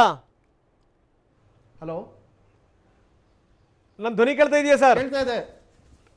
ಏನಂತೀರಿ ಸರ್? ಅಂತೂ ಹ್ಯಾಪಿ ಲ್ಯಾಂಡಿಂಗ್ ಆಗಿದೆ. ನಿಮ್ಮ ಧ್ವನಿ ಕೇಳ್ತಾ ಇದೆ. ಅಲ್ಲ, ಅದೇ ನನ್ನ ಇದೇನಂತಂದ್ರೆ ಈಗ ಬರೀ ಒಂದು 5 ವಿಮಾನಗಳು ಬಂದು ಲ್ಯಾಂಡ್ ಆಗಿದೆ. ಅದ್ರ ಜೊತೆಗೆ ಉಳಿದಿರೋ 36 ಏರ್ಕ್ರಾಫ್ಟ್ಗಳಲ್ಲಿ ಇನ್ನ 31 ಏರ್ಕ್ರಾಫ್ಟ್ ಏನು ಉಳಿದಿದೆ ಅದು ಆದಷ್ಟು ಬೇಗ ಬರಬೇಕು. ಆಮೇಲೆ ಹಾಗೆ ಇದಕ್ಕಿಂತ ಇನ್ನೂ ಹೆಚ್ಚು ಶಕ್ತಿಶಾಲಿಯಾದಂತ ವಿಮಾನಗಳನ್ನ ತಯಾರು ಮಾಡೋ ಇದು ನಮ್ಮಲ್ಲಿ ಯಾವ ಒಂದು ಟೆಕ್ನಾಲಜಿಗೆ ಕೊರತೆ ಇಲ್ಲ. ಅದನ್ನ ಸ್ವಲ್ಪ ಉಪಯೋಗಿಸ್ಕೊಂಡು ಇದನ್ನ ಹೆಚ್ಚು ಮಾಡ್ಕೊಂಡು ಇನ್ನಷ್ಟು ಏರ್ಕ್ರಾಫ್ಟ್ಗಳು ಸೇರ್ಪಡೆ ಆಯ್ತು ಅಂತಂದ್ರೆ ನೀವು ಹೇಳದಂಗೆ ಶಾಂತಿ ಮಂತ್ರ ಪಡಿಸೋದನ್ನ ಸ್ವಲ್ಪ ಕಡಿಮೆ ಮಾಡಿ ಶತ್ರುಗಳಿಗೂ ಒಂಚೂರು ಬಿಸಿ ಮುಟ್ಟಿಸುವಂತ ಪರಿಸ್ಥಿತಿ ಉಂಟಾಗ್ತಾ ಇದೆ ಅನ್ನೋದು ನನ್ನ ಭಾವನೆ. Correct sir. ಬೇಕಾದಾಗ ಶಾಂತಿ ಮಂತ್ರ ಪಡಿಸೋಣ, ಅಗತ್ಯ ಬಿದ್ದಾಗ ಕ್ರಾಂತಿ ಮಂತ್ರನೂ ಕೂಡ ಪಡಿಸೋಣ ಅಂತ. ಅಲ್ಲ, ಇದು ನಾವೇನಂತಂದ್ರೆ ನೋಡಿ, ನೀವು ಪುರಾಣದಲ್ಲ ಯಾವುದೇ ಒಂದು ಚರಿತ್ರೆಯಲ್ಲಿ ನೋಡಿದ್ರು ಕೂಡ ಭಾರತ ಯಾವತ್ತೂ ತಾನಾಗೆ ಹೋಗಿ ಯಾರ ಮೇಲೂ ಬಿದ್ದು 1 ಇಂಚ್ ಜಾಗನೂ ನಾವು ತಗೊಂಡಿದ್ದಿಲ್ಲ. ನಿಜ ನಿಜ. ಬಟ್ ಯಾರಾದ್ರೂ ನಮ್ಮನ್ನ ಕೆಣಕೊಂಡು ಬಂದ್ರೆ ಎಲ್ಲೋ ಏನೋ ಒಂದು ಹಳೆ ಇದರಲ್ಲಿ ನಾವು ಪಾಠ ಕಲ್ತಿದೀವಿ. ಆದ್ರೆ ಇವಾಗ ಇರೋ ಪರಿಸ್ಥಿತಿಯಲ್ಲಿ ಯಾರಾದ್ರೂ ನಮ್ಮನ್ನ ಕೆಣಕಿದ್ರೆ ಅದು ಅವರ ಒಂದು ಅಧೋಗತಿಗೆ ಅವರೇ ಒಂದು ನಾಂದಿ ಹಾಡ್ಕೊಳ್ತಾ ಇದ್ದಾರೆ ಅನ್ನೋದು ಸ್ಪಷ್ಟವಾದ ಪರಿಸ್ಥಿತಿ ಇವತ್ತು. ನಿಜ ನಿಜ ನಿಜ ಸರ್. ಇತ್ತೀಚಿನ ದಿನಗಳಲ್ಲಿ ನಾವು ನೋಡ್ತಾ ಇದ್ದೀವಿ, ಬೇರೆ ಬೇರೆ ರಾಷ್ಟ್ರಗಳು ಭಾರತ ಜೊತೆಗೆ ಕೈ ಜೋಡಿಸ್ತಿರುವಂಥದ್ದು, ಜೊತೆಗೆ ಭಾರತೀಯ ಸೇನೆಯ ಜೊತೆಗೆ ಸಮರಾಭ್ಯಾಸವನ್ನು ಮಾಡ್ತಿರುವಂಥದ್ದು. ಅದು ಫ್ರಾನ್ಸ್ ಆಗಿರ್ಬೋದು, ಅದು ಆಸ್ಟ್ರೇಲಿಯಾ ಆಗಿರ್ಬೋದು, ಅದು ಅಮೆರಿಕ ಆಗಿರ್ಬೋದು. ಇದನ್ನೆಲ್ಲ ನೋಡಿದಂಥ ಸಂದರ್ಭದಲ್ಲಿ ಒಂದಷ್ಟು ಬದಲಾವಣೆ ಆಗ್ತಾ ಇದೆ ಅಂತ. ಖಂಡಿತವಾಗ್ಲು ಒಂದು ನಾಯಕತ್ವದ ಬದಲಾವಣೆ.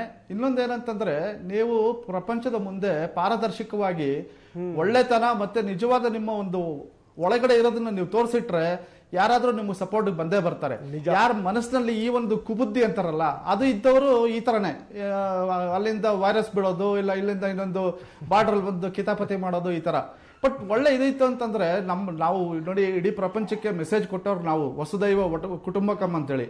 ಸೊ ಆತರ ಇಡೀ ಪ್ರಪಂಚ ನಮ್ದು ಅಂತ ನಾವು ಪ್ರೀತಿಸ್ಕೊಂಡು ಇದ್ದಾಗ ಸುಮ್ನೆ ಬಂದು ನಮ್ ಕಾಲ್ ಕೆರೆದ್ರೆ ನೀವ್ ಹೇಳಿದಾಗೆ ನಮಗೂ ಒಂದು ಮಿತಿ ಅಂತ ಇದೆ. ಆ ಮಿತಿ ಮೀರಿದ್ರೆ ಈಗ ನಮ್ಮ ಒಂದು ಇದು ಬೆಳೀತಾ ಇದೆ. ನಾವು ಏನ್ ಬೇಕೋ ಅದನ್ನ ಪಾಠ ಕಲಿಸೋ ಅಷ್ಟು ಶಕ್ತರಾಗಿದ್ದೀವಿ. ಭಾಳ ಅದ್ಭುತವಾಗಿ ಹೇಳಿದ್ರಿ ಪ್ರಹ್ಲಾದ್ಜಿ. ಇನ್ನಷ್ಟು ನಿಮ್ಮ ಜೊತೆ ನಾನು ಚರ್ಚೆ ಮಾಡ್ತೀನಿ, ಇನ್ನಷ್ಟು ಮಾತಾಡೋಣ, ಜೊತೆಗೆ ನಾವು ಸಾಕಷ್ಟು ವಿವರಗಳನ್ನು ಇದ್ರ ಬಗ್ಗೆ ಕೊಡ್ತೀವಿ. ಭಾರತೀಯ ಇತಿಹಾಸದಲ್ಲಿ ಒಂದು ನವ ಯುಗ ಶುರುವಾಗ್ತಿದೆ ಅನ್ನುವಂಥದ್ದು ಇಂಥ ಒಂದು ಮಾತುಗಳು ಕೂಡ ಈಗ ಕೇಳಿ ಬರ್ತಾ ಇದೆ. ಯಾಕಂದರೆ ಈ ಯುದ್ಧ ವಿಮಾನಗಳ ಆಗಮನದಿಂದಾಗಿ ಭಾರತದ ಶಕ್ತಿ ಸಾಮರ್ಥ್ಯ ಜಾಸ್ತಿ ಆಗ್ತಾ ಇದೆ. ಲೋಹದ ಹಕ್ಕಿಗಳು ಸುರಕ್ಷಿತವಾಗಿ ಈಗ ಅಂಬಾಲಾ ವಾಯುನೆಲೆಗೆ ಬಂದಿಳಿದಿರುವಂಥದ್ದು. ರಕ್ಷಣಾ ಸಚಿವ ರಾಜನಾಥ್ ಸಿಂಗ್ ಇದನ್ನ ವೆಲ್ಕಮ್ ಮಾಡಿದ್ದಾರೆ. ಸೇನೆ ಇತಿಹಾಸದಲ್ಲೊಂದು ಹೊಸ ಯುಗ ಶುರುವಾಗಿದೆ ಅಂತ ಕೂಡ ಅವರು ಬಣ್ಣಿಸಿದ್ದಾರೆ. ಭಾರತದ ಸೇನೆಯ ಇತಿಹಾಸದಲ್ಲೇ ಒಂದು ಹೊಸ ಯುಗಾರಂಭ ಆಗಿದೆ ಅಂತ ಕೂಡ ರಾಜನಾಥ್ ಸಿಂಗ್ ಹೇಳಿರುವಂಥದ್ದು. ರಾಜನಾಥ್ ಸಿಂಗ್ ರಕ್ಷಣಾ ಸಚಿವರು ಲೋಹದ ಹಕ್ಕಿಗಳು ಸುರಕ್ಷಿತವಾಗಿ ಅಂಬಾಲಾ ವಾಯುನೆಲೆಗೆ ಬಂದಿಳಿದಿದೆ. ಅಕ್ಟೋಬರ್ 8ನೇ ತಾರೀಕು 2019 ಮೊದಲ ರಫೇಲ್ ಜೆಟ್ ಹಸ್ತಾಂತರ ಆಗಿತ್ತು. ರಫೇಲ್ ಹಸ್ತಾಂತರದ ವೇಳೆ ರಕ್ಷಣಾ ಸಚಿವ ರಾಜನಾಥ್ ಸಿಂಗ್ ಫ್ರಾನ್ಸ್ಗೆ ಭೇಟಿ ಕೊಟ್ಟಿದ್ದರು. ಈ ವೇಳೆ ರಫೇಲ್ ಜೆಟ್ಗೆ ರಾಜನಾಥ್ ಸಿಂಗ್ ಆಯುಧ ಪೂಜೆ ಮಾಡಿದರು. ಈ ಮುಖಾಂತರ ಅಧಿಕೃತವಾಗಿ ಮೊಟ್ಟ ಮೊದಲ ರಫೇಲ್ ಜೆಟ್ಟನ್ನು ಹಸ್ತಾಂತರವನ್ನು ಮಾಡಲಾಗಿತ್ತು. ಈಗ ಸೇನೆಯ ಸಾಮರ್ಥ್ಯದಲ್ಲಿ ಕ್ರಾಂತಿಕಾರಿ ಬದಲಾವಣೆ ಆಗುತ್ತೆ. ಸೇನೆಯ ಇತಿಹಾಸದಲ್ಲೊಂದು ಹೊಸ ಯುಗ ಶುರುವಾಗಿದೆ. ಮೋದಿ ಸರಿಯಾದ ರೀತಿಯಲ್ಲಿ ಸರಿಯಾದ ತೀರ್ಮಾನ ಕೈಗೊಂಡಿದ್ದರಿಂದ ರಫೇಲ್ ಖರೀದಿ ಸಾಧ್ಯ ಆಯಿತು ಅಂತ ಕೂಡ ಅವರು ಬಣ್ಣಿಸಿದ್ದಾರೆ. ನರೇಂದ್ರ ಮೋದಿಯವರ ಧೈರ್ಯ ತೀರ್ಮಾನಕ್ಕೆ ನನ್ನ ಧನ್ಯವಾದ ಅಂತ ರಾಜನಾಥ್ ಸಿಂಗ್ ಹೇಳಿರುವಂಥದ್ದು. ಲೋಹದ ಹಕ್ಕಿಗಳು ಈಗ ಸುರಕ್ಷಿತವಾಗಿ ಅಂಬಾಲಾ ವಾಯುನೆಲೆಗೆ ಬಂದಿವೆ.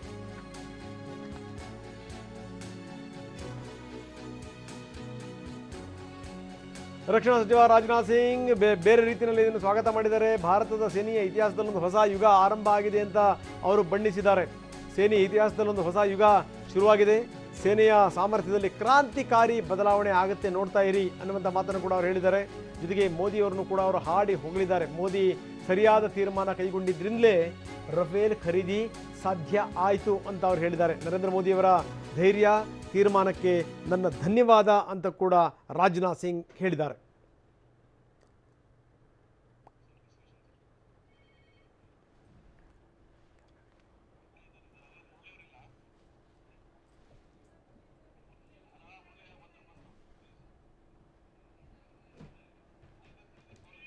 ಬನ್ನಿ ಏರ್ ಮಾರ್ಷಲ್ ಮುರಳಿ ಇದ್ರ ಬಗ್ಗೆ ಏನು ಹೇಳ್ತಾರೆ ಕೇಳೋಣ. ಏರ್ ಮಾರ್ಷಲ್, ನೋಡ್ತಾ ಇದ್ದೀವಿ ನಾವು ಏನು ಅಂದರೆ ಸೇನೆ ಇತಿಹಾಸದಲ್ಲೊಂದು ನವ ಯುಗ ಶುರುವಾಗ್ತಾ ಇದೆ ಅನ್ನುವಂಥ ಮಾತನ್ನು ರಾಜನಾಥ್ ಸಿಂಗ್ ಹೇಳಿದ್ದಾರೆ. ಏನಂತೀರಿ ಸರ್? ಅದು ರಕ್ಷಣಾ ಮಂತ್ರಿಗಳು ಈ ಮಾತು ಹೇಳಿರೋದು ನಿಜಕ್ಕೂ ತುಂಬಾ ಸಂತೋಷಕರ. ಯಾಕೆಂದ್ರೆ ಎಲ್ಲ ಡಿಫೆನ್ಸ್ ಅಕ್ವಿಸಿಷನ್ ಅವ್ರ ಕೈಲಿನಲ್ಲೇ ಇದೆ. ಅವ್ರಿಗೆ ಏನೇನು ಭಾರತೀಯ ವಾಯುಸೇನೆ ಏನೇನು ಶಸ್ತ್ರಾಸ್ತ್ರಗಳು ಬೇಕು ಅಂತ ಹೇಳಿರೋದು ಅವ್ರಿಗೆ ಗೊತ್ತು. ಆಮೇಲೆ ಲಾಂಗ್ ಟರ್ಮ್ ಪರ್ಸ್ಪೆಕ್ಟಿವ್ ಪ್ಲಾನಿಂಗ್ ನಮ್ಮ IDS ಮಾಡಿ ಅವ್ರ ಕೈಲೇ ಕೊಡೋದು ಅವ್ರಿಗೆ ಚೆನ್ನಾಗಿ ಗೊತ್ತು.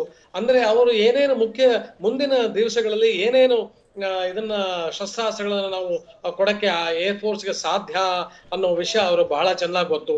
ಆಮೇಲೆ ಎಷ್ಟೋ ಪ್ರಾಜೆಕ್ಟ್ಸು ಆಗ್ಲೇ ಶುರು ಆಗೋಗಿದೆ. ಇದು ಕೆಲವು ಮೂರ್ನಾಲ್ಕು ಚಿಕ್ಕಾಗಿ ಸೂಕ್ಷ್ಮವಾಗಿ ಹೇಳಬೇಕು ಅಂದ್ರೆ ನೋಡಿ, ಇವತ್ತು ನಮ್ಗೆ ಒಂದು ಸ್ಕ್ವಾಡ್ನು ಇದನ್ನ ತೇಜಸ್ LCA Mark 1 ನಾವು ಇಂಡಕ್ಟ್ ಮಾಡಿದೀವಿ. ಆಮೇಲೆ LCA Mark 1A, ಆಮೇಲೆ LCA Mark 2, ಆಮೇಲೆ AMCA ಅಂದ್ರೆ ಅಡ್ವಾನ್ಸ್ಡ್ ಮೀಡಿಯಂ ಕಾಂಬ್ಯಾಟ್ ಏರ್ಕ್ರಾಫ್ಟ್, ಆಮೇಲೆ HAL, ಆಮೇಲೆ ಸುಖಾಯ್ ಡಿಜೋನ್ ಬೇರೋ ಅವ್ರದ್ದು joint venture 5th generation fighter aircraft, ಆಮೇಲೆ 116 MMRCA ಸ್ಟ್ರಾಟಜಿಕ್ ಇದನ್ನ ಪಾರ್ಟ್ನರ್ಶಿಪ್ ಮಾಡಿರುವಂತಹ ಒಂದು ಸಂಗತಿ.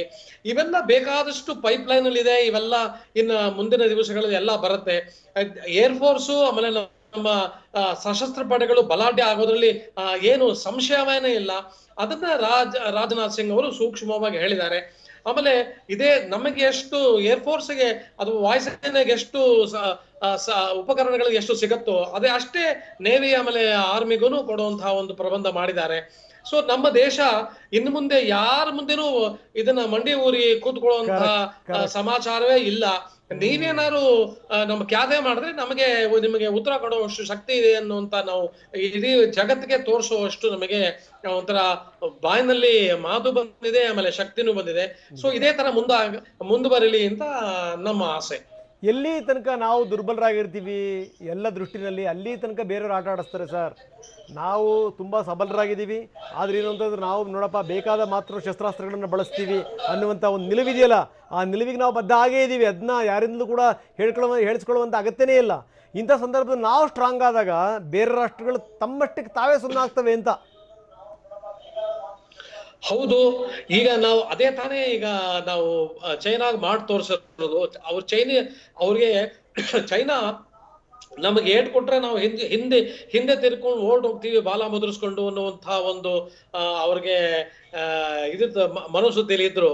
ಯಾವಾಗ ನಾವು ತಿರುಗಿ ನಿಂತ್ಕೊಂಡು ಅವ್ರಿಗೆ ಹೊಡೆದ್ವೋ ಅವ್ರಿಗೆ ಅರ್ಥ ಆಗಿದೆ ಇದನ್ನ ಮುಂದುವರ್ಸೋದ್ರಲ್ಲಿ ಅರ್ಥ ಇಲ್ಲ ಅಂತ. ಈಗ ಅದಕ್ಕೆ ಮಾತುಕತೆ ನಡೆಸಿ ಅವರು ಎಲ್ಲ ಬಗೆಹರಿಸಕ್ಕೆ ಪ್ರಯತ್ನ ಮಾಡ್ತಾ ಇದ್ದಾರೆ. ಆದ್ರೆ ಚೈನೀಸ್ಗೂ ಅರ್ಥ ಆಗಿದೆ. ನಮ್ಮ ಹತ್ರ ಎಷ್ಟೋ ಸಾವಿರಾರು ಯುದ್ಧ ವಿಮಾನಗಳಿರ್ಬೋದು, ಅಥವಾ ಲಕ್ಷಾಂತರ ಗಟ್ಟಲೆ ಸೈನಿಕರಿರ್ಬೋದು. ಆದರೆ ನಮಗೆ ಯಾವ ತರ ಇದು ಯುದ್ಧದಲ್ಲಿ ಆಮೇಲೆ ಶಸ್ತ್ರಾಸ್ತ್ರಗಳನ್ನು ಉಪಯೋಗಿಸೋದ್ರಲ್ಲಿ ಯಾವ ತರಾನು ಎಕ್ಸ್ಪೀರಿಯನ್ಸ್ ಇಲ್ಲ. ಮೌಂಟೇನ್ ವಾರ್ಫೇರ್ ನಲ್ಲಂತೂ ನಮಗೆ ಏನೂ ಎಕ್ಸ್ಪೀರಿಯನ್ಸ್ ಇಲ್ಲ. ನಾವು ಇದನ್ನ ಭಾರತ ದೇಶದ ಮುಂದೆ ನಿಂತ್ಕೊಂಡ್ರೆ ಅವ್ರು ನಮ್ಮನ್ನ ಹೊಡೆಯೋದ್ರಲ್ಲಿ ಸಂಶಯವೇ ಇಲ್ಲ ಅನ್ನೋದು ಚೆನ್ನಾಗಿ ಅವ್ರಿಗೆ ಮನದಟ್ಟಾಗಿದೆ. ಆದ್ದರಿಂದ ಅವರು ಇದನ್ನ ಬಂದು ಕೂತ್ಕೊಂಡು ಮಾತಾಡಕ್ಕೆ ರೆಡಿ ಆಗಿದ್ದಾರೆ. ಅವ್ರಿಗೆ ಈಗ ಸದ್ಯದಲ್ಲಿ ನಮ್ಮ ಮೇಲೆ ತಿರುಗಿ ಬಿದ್ದು ಇದನ್ನ ಯುದ್ಧ ಮಾಡುವಂತ ಧೈರ್ಯ ಆಗ್ಲಿ ಅವ್ರಿಗೆ ಸಾಮರ್ಥ್ಯ ಆಗ್ಲಿ ಇಲ್ಲೇ ಇಲ್ಲ. ನಾವು ಅವ್ರಿಗೆ ಸರಿಯಾಗಿ ತೋರ್ಸಿದೀವಿ. ನಾವು 1962ನೇ ಇಸ್ವಿ ಭಾರತ ಅಲ್ಲ, ಈಗ ಬಹಳ ಚೇಂಜ್ ಆಗಿದೆ. ನಮ್ಮ ಹತ್ರನೂ ಬೇಕಾದಷ್ಟು ಶಸ್ತ್ರಾಸ್ತ್ರಗಳಿದೆ, ನಮ್ಮ ಹತ್ರ ಏನೇನು ಬೇಕೋ ಎಲ್ಲ ಇದನ್ನ ವಸ್ತುಗಳಿದೆ. ನಿಮ್ಗೆ ಹೊಡೆದು ತೋರಿಸ್ತೀವಿ ಅಂತ ನಾವು ಬಹಳ ಕ್ಲಿಯರ್ ಆಗಿ ಅವ್ರಿಗೆ ಸಂದೇಶ ಕೊಟ್ಟಿದ್ದೀವಿ. ಎಸ್ ಸರ್, ಇದ್ರ ಬಗ್ಗೆ ಏನು ಅಂತಂದ್ರೆ ಈ ಬೇರೆ ಬೇರೆ ವಿಮಾನಗಳಿಗೂ ಇದಕ್ಕೂ ಏನು ವ್ಯತ್ಯಾಸ ಇದೆ, ಜೊತೆಗೆ ಇನ್ನು ಭಾರತ ಇನ್ನು ಯಾವ್ಯಾವ ರೀತಿಯಲ್ಲಿ ಬಲಿಷ್ಠ ಆಗಬೇಕು ಅಂತ ಬಯಸ್ತಾ ಇದೆ, ಅದರಲ್ಲೂ ಏನು ಅಂದರೆ ವಾಯುಸೇನೆ. ಇದ್ರ ಬಗ್ಗೆ ನಾನು ನಿಮ್ಮ ಜೊತೆಗೆ ಮಾತಾಡ್ತೀನಿ ಮುರಳಿ ಸರ್. ನೀವು ಹಾಗೆ ನೀವು ಸಂಪರ್ಕದಲ್ಲಿದ್ದೀರಿ. ಪ್ರಹ್ಲಾದ್ ಜಿ ಜೊತೆಗೆ ನಾನು ಇನ್ನಷ್ಟು ಮಾತಾಡ್ತೀನಿ. ಪ್ರಹ್ಲಾದ್ ಜಿ, ಅಂತೂ ಸೇನೆಯ ಇತಿಹಾಸದಲ್ಲಿ ಒಂದು ಹೊಸ ಯುಗ ಶುರುವಾಗಿದೆ. ಜೊತೆಗೆ ಅಂದರೆ ಪ್ರಧಾನಮಂತ್ರಿಗಳನ್ನು ಕೂಡ ಹಾಡಿ ಹೊಗಳಿದ್ದಾರೆ.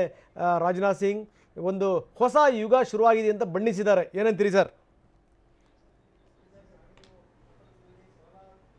ಹೌದು, ಖಂಡಿತವಾಗ್ಲೂ ಇದೊಂದು ಹೊಸ ಯುಗದ ಆರಂಭ ಆಗಿದೆ. ಆದರೆ ನಾನು ಈ ಸಂದರ್ಭದಲ್ಲಿ ಇಡೀ ದೇಶದ ಜನತೆಗೆ ಒಂದು ವಿಷಯ ಸ್ಪಷ್ಟಪಡಿಸೋಕೆ ಇಷ್ಟಪಡ್ತೀನಿ. ಹೊಸ ಯುಗ ಆರಂಭ ಆಗಿದೆ. ಹಾಗಂತ ಈಗ ಬಂದಿರೋ 5 ಏರ್ಕ್ರಾಫ್ಟು ಅಥವಾ ಇನ್ನೂ ಬರಬೇಕಾಗಿರೋ 31 ಏರ್ಕ್ರಾಫ್ಟ್ ಎಲ್ಲ ಬಂದು ಸೇರಿದ ಕೂಡಲೇ ನಾವು ವಿಶ್ವ ವಿಜಯಿಗಳಾಗ್ತೀವಿ ಅನ್ನೋದು ಭ್ರಮೆ. ಹಾಗೆ ಮಾಡ್ಕೋಬಾರ್ದು. ನಿಜ. ಯಾಕೆಂತಂದ್ರೆ ಈಗ ಈ ಏರ್ಕ್ರಾಫ್ಟ್ಸ್ ಬಂದು ನಮ್ಮ ಒಂದು ವಾಯು ಪ್ರದೇಶಕ್ಕೆ ಹೊಂದಿಕೊಂಡು ಮತ್ತೆ ಇನ್ನೊಂದಷ್ಟು ಪೈಲಟ್ಗಳನ್ನ ನಾವು ಟ್ರೈನ್ ಮಾಡಿ ಅವರ ಒಂದು ಕ್ಷಮತೆಯನ್ನು ಹೆಚ್ಚಿಸಿ ಆಮೇಲೆ ಯುದ್ಧ ಸನ್ನದ್ಧಾಗೋದಕ್ಕೆ ಸ್ವಲ್ಪ ಸಮಯ ಬೇಕಾಗುತ್ತೆ. ಹಾಗಂತ ಈಗ ಈ ಯುದ್ಧ ಬಂದಿದೆ, ಈ ಯುದ್ಧಮಾನಗಳು ಬಂದಿದೆ ಅಂತೇಳಿ ಇಷ್ಟುವರೆಗೆ ನಮ್ಮಲ್ಲಿರೋ ಒಂದು ಕ್ಷಮತೆಯನ್ನ ಯಾರೋ ಒಂದು ಬೇರೆ ಒಂದು ಏನು ಕಡಿಮೆ ರೀತಿಯಲ್ಲಿ ನೋಡಬಾರ್ದು. ಅದು ಅಲ್ಲದೆ ಪ್ರತಿಯೊಂದು ಇದರಲ್ಲೂ ಅದಕ್ಕೆ ಆದಂಥ ಒಂದು ಹಂತಗಳು ಇದೆ.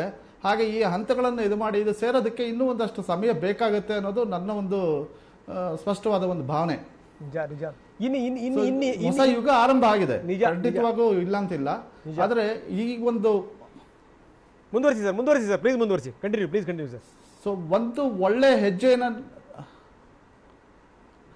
ಒಂದು ಹೆಜ್ಜೆಯನ್ನು ಸ್ಪಷ್ಟವಾದ ಹೆಜ್ಜೆಯನ್ನು ನಾವು ಮುಂದಿಟ್ಟು ಮುಂದುವರೆದಾಗ ಆ ಗುರಿ ಮುಟ್ಟೋದು ಗ್ಯಾರಂಟಿ ಅಂತ ಹೇಳ್ತಾರಲ್ಲ, ಹಾಗೆ ಈಗ 5 ವಿಮಾನಗಳು ಒಂದು ಶುಭಾರಂಭ ಮಾಡಿದೆ. ಇನ್ನು ಮುಂದೆ ಆ ಎಲ್ಲ ಏರ್ಕ್ರಾಫ್ಟ್ಗಳು ಅದು ಬರೋದು ಅವ್ರೇನು ಪೂರ್ತಿ ಯಾವಾಗಲೂ ಜೀವನ ಪೂರ್ತಿ ಫ್ರಾನ್ಸಿಂದನೇ ನಮಗೆ ಬರ್ತಾ ಇರೋದಿಲ್ಲ. ಆದರೆ ಅದೇ ಥರದ ಟೆಕ್ನಾಲಜಿ ಉಪಯೋಗಿಸ್ಕೊಂಡು ನಮ್ಮ ಇದನ್ನ ಮಾಡಿ ನಮ್ಮ ದೇಶದಲ್ಲೇ ಅದಕ್ಕಿಂತ ಇನ್ನೂ ಹೆಚ್ಚಿನ ಒಂದು ಶಕ್ತಿಶಾಲಿಯಾದ ವಿಮಾನಗಳನ್ನು ಮತ್ತೆ ಅದಕ್ಕೆ ಬೇಕಾಗಿರೋ ಇನ್ನೂ ಶಸ್ತ್ರಾಸ್ತ್ರಗಳು ಅಂದರೆ ಮಿಸೈಲ್ಸ್ ಇರ್ಬೋದು, ಬಾಂಬ್ಸ್ ಇರ್ಬೋದು, ಇನ್ನೂ ಯಾವುದು ಎಲ್ಲ ಥರದ್ದು ಇದನ್ನ ಮತ್ತೆ ಜಾಮರ್ಸ್, ರಡಾರ್ ಇಕ್ವಿಪ್ಮೆಂಟ್ಸ್ ಎಲ್ಲವನ್ನು ಅದಕ್ಕೆ ಫಿಟ್ ಮಾಡುವಂಥದ್ದು ನಮ್ಮಲ್ಲೇ ಡೆವಲಪ್ ಮಾಡಿ ಅದಕ್ಕೆ ಮತ್ತಷ್ಟು ಶಕ್ತಿ ತುಂಬಬಹುದು ನಾವು. ಸೊ ಆ ಒಂದು ನಿಟ್ಟಿನಲ್ಲೂ ಕೂಡ ಪ್ರತಿಯೊಬ್ಬರು ಅದಕ್ಕೆ ಸಂಬಂಧಪಟ್ಟವರು. ಸೊ ಈಗ ಅದ್ರ ನಾನು ಹೇಳಿದ್ದು ಯಾಕೆ ಹೇಳಿದೆ ಅಂತಂದ್ರೆ, ಸಾರ್ವಜನಿಕರು ಈಗ 5 ರಫೇಲ್ ಬಂತು ಅಂತಂದ್ರೆ ಅವ್ರ ಮನಸ್ಸಿನಲ್ಲಿ ಏನೋ ಒಂದು ಭಾವನೆ ಬಂದ್ಬಿಡುತ್ತೆ, ನಾವು ಎಲ್ಲದಕ್ಕಿಂತ ನಾವೇ ಇವಾಗ ಕಿಂಗ್ ಅನ್ನೋದು. ಇದನ್ನ ಸ್ವಲ್ಪ ಮಟ್ಟಿಗೆ ಇದು ಹಿಡಿತದಲ್ಲಿ ಇಟ್ಕೋಬೇಕು. ಯಾಕಂದ್ರೆ ಅದಕ್ಕೆ ಆ ಟೈಮ್ ಇದೆ. ಅದು ಮೇ ಬಿ 6 ತಿಂಗಳಾಗ್ಬೋದು, 1 ವರ್ಷ ಆಗ್ಬೋದು. ಆವಾಗ ಈಗಾಗಲೇ ನಮಗೆ ಬಂದು 5 ಲ್ಯಾಂಡ್ ಆಗಿದೆ ಅಂತೇಳಿ ಎಷ್ಟೋ ಜನಕ್ಕೆ ನಡಕ ಶುರುವಾಗಿರುತ್ತೆ ನಮ್ಮ ಅಕ್ಕಪಕ್ಕದಲ್ಲಿರೋ ಶತ್ರುಗಳಿಗೆ. ಸೊ ಇದು ಇನ್ನೂ ಪೂರ್ತಿ ಇದಾಗಿ ನಾವು ಬೆಳೆಸಿ ಅದನ್ನ ಪರ್ಮನೆಂಟ್ ಆದ ಒಂದು ಭಾವನೆ ಅವರಲ್ಲಿ ಕ್ರಿಯೇಟ್ ಮಾಡಬೇಕು ಅನ್ನೋದು ನನ್ನ ಸ್ಪಷ್ಟವಾದ ನಿಲುವು. ಎಸ್ ಸರ್, ಇದ್ರ ಬಗ್ಗೆ ನಾನು ಇನ್ನಷ್ಟು ಮಾತಾಡ್ತೀನಿ ಸರ್. ಹಾಗೆ ನೀವು ಸಂಪರ್ಕದಲ್ಲಿ 2016 ಜನವರಿ 26ನೇ ತಾರೀಕು ಭಾರತ ಫ್ರಾನ್ಸ್ ನಡುವೆ ಒಪ್ಪಂದ ಆಯಿತು. ಅಲ್ಲಿಂದಿನ ರಕ್ಷಣಾ ಸಚಿವರಾಗಿದ್ದಂಥ ಮನೋಹರ್ ಪಾರಿಕ್ಕರ್ ಅವರಿಂದ ಸಹಿ ಹಾಕಲಾಯಿತು. ಇದಾದ ಮೇಲೆ ನಾವು ಮಾತಾಡ್ತಾ ಇದ್ವಿ ಏನು ಅಂತಂದರೆ, ಯಾವುದಾದ್ರೂ ಒಂದು ಯುದ್ಧ ವಿಮಾನ ಇಷ್ಟರ ಮಟ್ಟಿಗೆ ರಾಜಕೀಯ ಕೆಸರೆರಚಾಟಕ್ಕೆ ಕಾರಣ ಆಯಿತು ಅನ್ನೋದಾದರೆ ಅದು ಈ ವಿಮಾನ ಮಾತ್ರ, ರಫೇಲ್ ಮಾತ್ರ. ಅಂದರೆ ಈ 108 ವಾಗ್ವಾದಗಳೇ ನಡೆದು ಹೋಯಿತು. ಅಂತೂ ಇಂತೂ ಈ ಕೊನೆಯ ಹಂತವಾಗಿ 36 ವಿಮಾನಗಳನ್ನು ಕೊಡ್ತೀವಿ ಅಂತ ಫ್ರಾನ್ಸ್ ಒಪ್ಕೊಳ್ತು. ಅದರ ಮೊದಲ ಭಾಗವಾಗಿ 5 ವಿಮಾನಗಳು ಈಗ ಅಂಬಾಲಕ್ಕೆ ಬಂದಿಳಿದಿವೆ. ಹಾಗಾದರೆ ನಾನು ಇನ್ನೊಂದಿಷ್ಟು ವಿಚಾರಗಳನ್ನ ಚರ್ಚೆ ಮಾಡಬೇಕು. ನಿಜಕ್ಕೂ ಭಾರತೀಯ ಸೇನೆ ಏನು ಬಯಸ್ತಾ ಇದೆ, ಇನ್ನು ಏನೇನು ಅಗತ್ಯ ಇದೆ. ಒಳ್ಳೆ ಮಾತನ್ನು ಹೇಳಿದರು. ಏನು ಅಂತಂದರೆ ತಜ್ಞರು, ಈ ಮುರಳಿಯವರಾಗಿರ್ಬೋದು, ಪ್ರಹ್ಲಾದ್ ಜಿ ಆಗಿರ್ಬೋದು, ಒಳ್ಳೆ ಮಾತನ್ನು ಹೇಳಿದರು. ಬರೀ 5 ವಿಮಾನಗಳು ಬಂದ ತಕ್ಷಣ, ಈ 36 ವಿಮಾನಗಳು ಬಂದ ತಕ್ಷಣ ನಾವೇನೋ ಸಾಧನೆ ಮಾಡಿಬಿಟ್ವಿ ಅನ್ನುವಂಥದ್ದು ಖಂಡಿತವಾಗಲೂ ಅದು ಆಗದಿರುವಂಥ ಮಾತು. ಇನ್ನಷ್ಟು ಎಲ್ಲ ವಿಚಾರದಲ್ಲೂ ಕೂಡ ಬಲಾಢ್ಯರಾಗಬೇಕು, ಆವಾಗ ಮಾತ್ರ ಶತ್ರುಗಳು ಸುಮ್ಮನಿರ್ಲಿಕ್ಕೆ ಸಾಧ್ಯ ಅನ್ನುವಂಥದ್ದು. ಇದಕ್ಕೆ ಸಂಬಂಧಪಟ್ಟಂಗೆ ನಾನು ಇನ್ನಷ್ಟು ವಿವರಗಳು ಕೊಡ್ತೀನಿ. ಆದರೆ ಬನ್ನಿ, ಇದೀಗ ಬಂದಿರುವಂಥ ಸುದ್ದಿ ನೋಡ್ತಾ ಇದ್ದೀವಿ. ಎಷ್ಟರ ಮಟ್ಟಿಗೆ ಲ್ಯಾಂಡ್ ಆಯಿತು ಅನ್ನೋದನ್ನು ನಾವು ತೋರಿಸ್ತಾ ಇದ್ದೀವಿ. ನೋಡಿ ಆ ವಿಜುವಲ್ಸನ್ನು, ಭಾಳ ಅದ್ಭುತವಾದಂಥ ವಿಜುವಲ್ಸನ್ನು ನಾವು ನಿಮ್ಮ ಮುಂದೆ ಇಡ್ತಾ ಇದ್ದೀವಿ. ಅಂಬಾಲದಲ್ಲಿ ಎಷ್ಟರ ಮಟ್ಟಿಗೆ ಯುದ್ಧ ವಿಮಾನಗಳು ಲ್ಯಾಂಡ್ ಆದವು ಅದನ್ನು ಮೊಬೈಲ್ ಮುಖಾಂತರ ಸೆರೆ ಹಿಡಿದಿರೋದು ಬಹಳ ತುಂಬ ಅದ್ಭುತವಾಗಿದೆ ವಿಜುವಲ್ಸ್. ಅದರ ವಿವರಗಳನ್ನು ನಾವು ಕೊಡ್ತಾ ಇದ್ದೀವಿ. ಒಂದೊಂದಾಗಿ ವಿಮಾನಗಳು ಎಷ್ಟರ ಮಟ್ಟಿಗೆ ಬರ್ತಾ ಇವೆ, ರಫೇಲ್ ರಗಡ್ ಎಂಟ್ರಿ ಎಷ್ಟರ ಮಟ್ಟಿಗೆ ಇತ್ತು ಅನ್ನೋದನ್ನು ನಾವು ತೋರಿಸ್ತಾ ಇದ್ದೀವಿ. ನೋಡಿ,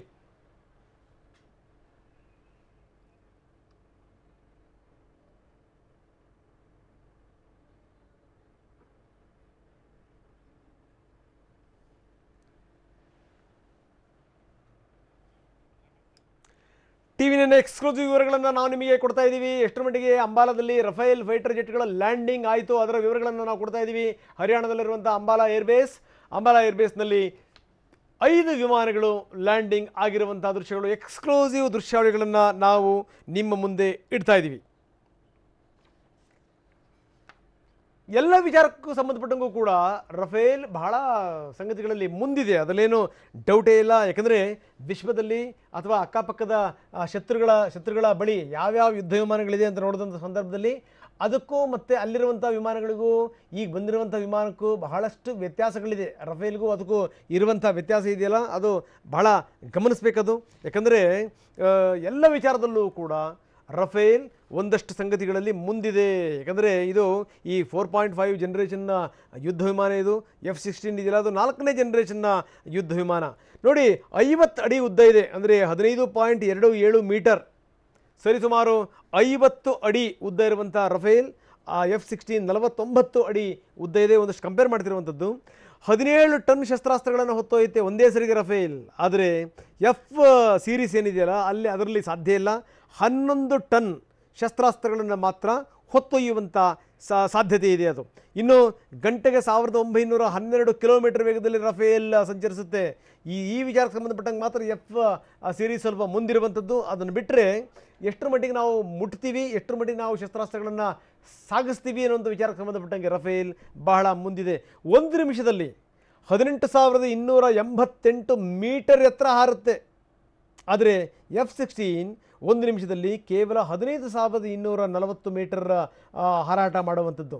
ಸೊ ಇವೆಲ್ಲವೂ ಕೂಡ ವ್ಯತ್ಯಾಸಗಳನ್ನು ನೋಡಿದಂಥ ಸಂದರ್ಭದಲ್ಲಿ ಭಾರತಕ್ಕೆ ರಫೇಲ್ ಬಂದಿರುವಂಥದ್ದು ನೋ ಡೌಟ್ ಒಂದು ಶಕ್ತಿ ಬಂದಂಗಾಗಿದೆ, ಅದರಲ್ಲಿ ಡೌಟ್ ಇಲ್ಲ. ಇದಕ್ಕೆ ಸಂಬಂಧಪಟ್ಟಂಗೆ ಇನ್ನಷ್ಟು ನಾನು ಚರ್ಚೆ ಮಾಡ್ತೀನಿ. ಬಹುತೇಕ ನಾವು ಚರ್ಚೆಯ ಕೊನೆಯ ಹಂತವನ್ನು ತಲುಪಿದ್ದೀವಿ. ಹಾಗಾದರೆ ರಫೇಲ್ಗೂ ಮತ್ತು ಬೇರೆ ವಿಮಾನಗಳಿಗೂ ಇರುವಂಥ ವ್ಯತ್ಯಾಸ ಏನು, ಅದರ ಒಂದಷ್ಟು ಸಂಗತಿಗಳನ್ನು ನಾನು ನಿಮಗೆ ಹೇಳಿದೆ. ಜೊತೆಗೆ ಇದರ ಎಕ್ಸ್ಕ್ಲೂಸಿವ್ ದೃಶ್ಯಾವಳಿಗಳನ್ನು ತೋರಿಸ್ತಾ ಇದ್ದೀವಿ. ಎಷ್ಟರ ಮಟ್ಟಿಗೆ ಲ್ಯಾಂಡ್ ಆದವು ವಿಮಾನಗಳು ಅನ್ನುವಂಥದ್ದು ಒಂದು ಲೆಕ್ಕದಲ್ಲಿ ಇದು ರೋಮಾಂಚನ ಆಗುತ್ತೆ ಅಂತ ನೋಡಿದಂಥ ಸಂದರ್ಭದಲ್ಲಿ. ಆದರೆ ಬರೀ ಏನು ಅಂದರೆ ನಾವು ಈ ಬೇರೆ ಬೇರೆ ದೇಶಗಳ ವಸ್ತುಗಳನ್ನು ತರಿಸ್ಕೊಳ್ಳುವಂಥ ವಿಚಾರಕ್ಕೆ ಸಂಬಂಧಪಟ್ಟಂಗೆ ಇಷ್ಟೊಂದು ಖುಷಿ ಪಡಬಾರ್ದು. ನಮ್ಮ ದೇಶದಲ್ಲೇ ತಜ್ಞರು ಹೇಳ್ತಾ ಇದ್ರು, ಅದೇ ಮಾತನ್ನು ಮುರಳೀಜಿಯವರು ಹೇಳ್ತಾ ಇದ್ರು, ಪ್ರಹ್ಲಾದ್ಜಿ ಕೂಡ ಹೇಳ್ತಾ ಇದ್ರು. ನಮ್ಮ ದೇಶದಲ್ಲೇ ನಾವು ತಯಾರು ಮಾಡುವಷ್ಟರ ಮಟ್ಟಿಗೆ ಬೆಳೆದಾಗ ಮಾತ್ರ, ಸ್ವಾವಲಂಬಿಗಳಾದಂಥ ಸಂದರ್ಭದಲ್ಲಿ ಹಂಗಾದಾಗ ಮಾತ್ರ ನಾವು ಬದಲಾವಣೆ ಆಗಲಿಕ್ಕೆ ಸಾಧ್ಯ. ಈ ಆತ್ಮನಿರ್ಭರ ಭಾರತ ಇದೆಯಲ್ಲ, ಅದು ಸಾಕಾರ ಆಗಬೇಕು ಅಂತಂತಂದರೆ ಉತ್ಪಾದನೆ ನಮ್ಮಲ್ಲೇ ಆಗಬೇಕು. ತಂತ್ರಜ್ಞಾನಗಳನ್ನ ಬೇರೆ ಬೇರೆ ಕಡೆಯಿಂದ ಎರವಲು ಪಡೆಯೋಣ, ನಂತರ ತಂತ್ರಜ್ಞಾನವನ್ನು ನಾವೇ ಅಭಿವೃದ್ಧಿ ಪಡಿಸೋಣ, ಪ್ರಶ್ನೆ ಬೇರೆ. ನಾನು ಆಗಲೇ ಮಾತಾಡ್ತಿರೋಂಥ ಸಂದರ್ಭದಲ್ಲಿ ಮೈಸೂರು ಮಹಾರಾಜರನ್ನ ನಾನು ಜ್ಞಾಪಿಸ್ಕೊಳ್ತಾ ಇದ್ದೆ.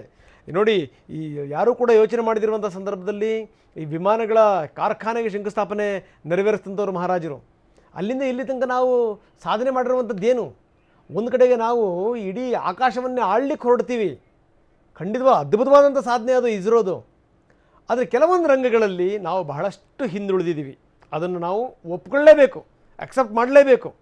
ಕೆಲವೊಂದು ಕಡೆಗೆ ನಿಜಕ್ಕೂ ನಮ್ಮ ಸಾಧನೆ ಇದೆ. ನೀವು IT BT ಆಗಿರ್ಬೋದು ಅಥವಾ ವಿಜ್ಞಾನ ತಂತ್ರಜ್ಞಾನಗಳಲ್ಲಿ ನಾವು ಎತ್ತರಕ್ಕೆ ಹೋಗಿದ್ದೀವಿ. ಆದರೆ ಕೆಲವೊಂದು ಸಂಗತಿಗಳಲ್ಲಿ ಇನ್ನೂ ಕೂಡ ನಾವು ಹಿಂದುಳಿದಿದ್ದೀವಿ. ಅದರಲ್ಲೂ ಈ ಯುದ್ಧದ ವಿಚಾರಕ್ಕೆ ಸಂಬಂಧಪಟ್ಟಂಗೆ, ಯುದ್ಧ ಸಾಮಗ್ರಿಗಳ ವಿಚಾರಕ್ಕೆ ಸಂಬಂಧಪಟ್ಟಂಗೆ ಅದನ್ನು ತಯಾರು ಮಾಡುವಂಥ ನಿಟ್ಟಿನಲ್ಲಿ ನಾವು ಹಿಂದಿದ್ದೀವಿ. ನೋಡಿ, ಮನೆ ತಾನೇ ಒಂದು ಉದಾಹರಣೆ ಕೊಡಲೇಬೇಕು ನಾವು. ತೀರಾ ಈ PPE ಕಿಟ್ಗಳನ್ನೂ ಕೂಡ ನಾವು ಆರಂಭದಲ್ಲಿ ಬೇರೆಯವರಿಂದ ತರಿಸ್ಕೊಳ್ಳುವಂಥ ದುರ್ಗತಿ ಬಂದಿತ್ತು. ಈಗ ನಮ್ಮಲ್ಲಿ ಅವೆಲ್ಲ ಬದಲಾವಣೆಗಳು ಕೂಡ ಆಗ್ತಾ ಇದೆ. ನನಗೆ ನೋ ಡೌಟ್ ಮುಂದಿನ ದಿನಗಳಲ್ಲಿ ಖಂಡಿತವಾಗಲೂ ಈ ಯುದ್ಧ ವಿಮಾನಗಳ ತಯಾರಿಕೆ ವಿಚಾರಕ್ಕೆ ಸಂಬಂಧಪಟ್ಟಂಗೂ ಕೂಡ ನಾವು ಮೈಲುಗಲ್ಲನ್ನು ಸ್ಥಾಪನೆ ಮಾಡ್ತೀವಿ, ಅದರಲ್ಲಿ ಯಾವುದೇ ಡೌಟ್ ಇಲ್ಲ ಅನ್ನುವಂಥದ್ದು.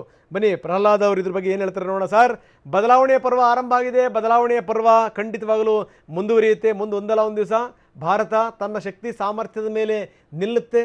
ತನ್ನ ಶಕ್ತಿ ಸಾಮರ್ಥ್ಯದ ಮೇಲೇ ಏನೇನು ಯುದ್ಧರಂಗಕ್ಕೆ ಏನೇನು ಬೇಕೋ ಅವೆಲ್ಲವನ್ನು ಕೂಡ ಉತ್ಪಾದನೆ ಮಾಡುತ್ತೆ, ಜೊತೆಗೊಂದು ಶಕ್ತಿಶಾಲಿ ರಾಷ್ಟ್ರವಾಗಿ ಹೊರ ಹೊಮ್ಮುತ್ತೆ ಅಂತ ಏನಂತೀರಿ ಸರ್?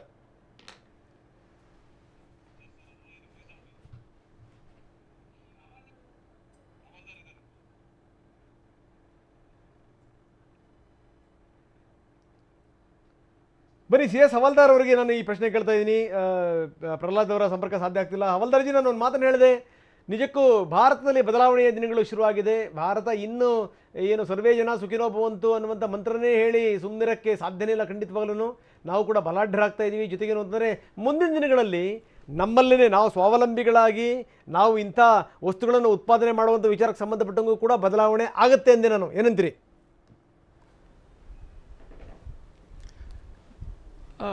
ರಂಗನಾಥ್ ಅವರೇ, ನಮ್ಮಲ್ಲಿ ನಮ್ಮ ದೇಶದ ಯುವಕರಲ್ಲಿ, ವಿಜ್ಞಾನಿಕರಲ್ಲಿ, ಎಲ್ಲರಲ್ಲಿಯೂ ಆ ಒಂದು ಸಾಮರ್ಥ್ಯ ಇದೆ. ಬಟ್ ಆ ಸಾಮರ್ಥ್ಯನ ಒಂದು ಸಾಕಾರಗೊಳಿಸೋಕ್ಕೆ ಸರ್ಕಾರದ ವತಿಯಿಂದ ಅದನ್ನು ಒಂದು ಪುಷ್ ಅಂತೀವಿ ನಾವು, ಅದನ್ನು ಕೊಟ್ಟು ನಾವು ಇದನ್ನು ಮಾಡಲೇಬೇಕು ಅಂತ ಗುರಿ ಇಟ್ಕೊಂಡು ಮಾಡಿದರೆ ಖಂಡಿತ ಸಾಧ್ಯ ಇದೆ. ಅದು 40% ನಾಸಾ ಸೈಂಟಿಸ್ಟ್ಗಳೆಲ್ಲ ಭಾರತೀಯರಿದ್ದಾರೆ. ಯುರೋಪ್ ಇದೇ ಡಸಾಲ್ಟಲ್ಲಿ ಅಥವಾ ಆಗಲಿ ಯೂರೋ ಫೈಟರ್ ತಯಾರು ಮಾಡೋ ದೇಶದಲ್ಲಿ ನಮ್ಮ ಹುಡುಗರಿದ್ದಾರೆ, ಯುವಕ ಇಂಜಿನಿಯರ್ಗಳಿದ್ದಾರೆ. ಅದೇ ರೀತಿ ಮುಂದೆ ಬರಬೇಕು, ಮಾಡಬೇಕು, ಹುಮ್ಮಸ್ಸಿನಿಂದ ಕೆಲಸ ಮಾಡುವಂಥ ನಮ್ಮ ಒಂದು ಯುವಕರ ವಿಜ್ಞಾನಿಗಳು, ಇಂಜಿನಿಯರ್ಸು ಇವ್ರನ್ನೆಲ್ಲ ಒಂದುಗೂಡಿಸಿ, ಕಾರ್ಪೊರೇಟರ್ನ ಒಂದುಗೂಡಿಸಿ ನಾನು ಹೇಳಿದೆ ಎಲ್ಲರನ್ನೂ. ಆಮೇಲೆ ನಮ್ಮ DRDO ಆಯಿತು ಅಥವಾ ಪಬ್ಲಿಕ್ ಸೆಕ್ಟರ್ ಅಂಡರ್ಟೇಕಿಂಗ್, HAL ಎಲ್ಲರನ್ನೂ ಒಂದು ಸಂಘಟನೆಯ ರೀತಿಯಿಂದ ಮಾಡಿ ನಾವೀಗ ಹೆಂಗೆ ಒಂದು ತೇಜಸ್ ಮಾಡಿದ್ವಿ. ತೇಜಸ್ಸು ಈ ನಮ್ಮ ಎಕ್ಸ್ಪೆಕ್ಟೇಷನ್ ರಫಾಲ್ ಅಥವಾ ಇಂಥ ಒಂದು ಲೆವೆಲಿಗೆ ಬರ್ದಿರ್ಲಿಕ್ಕಿಲ್ಲ.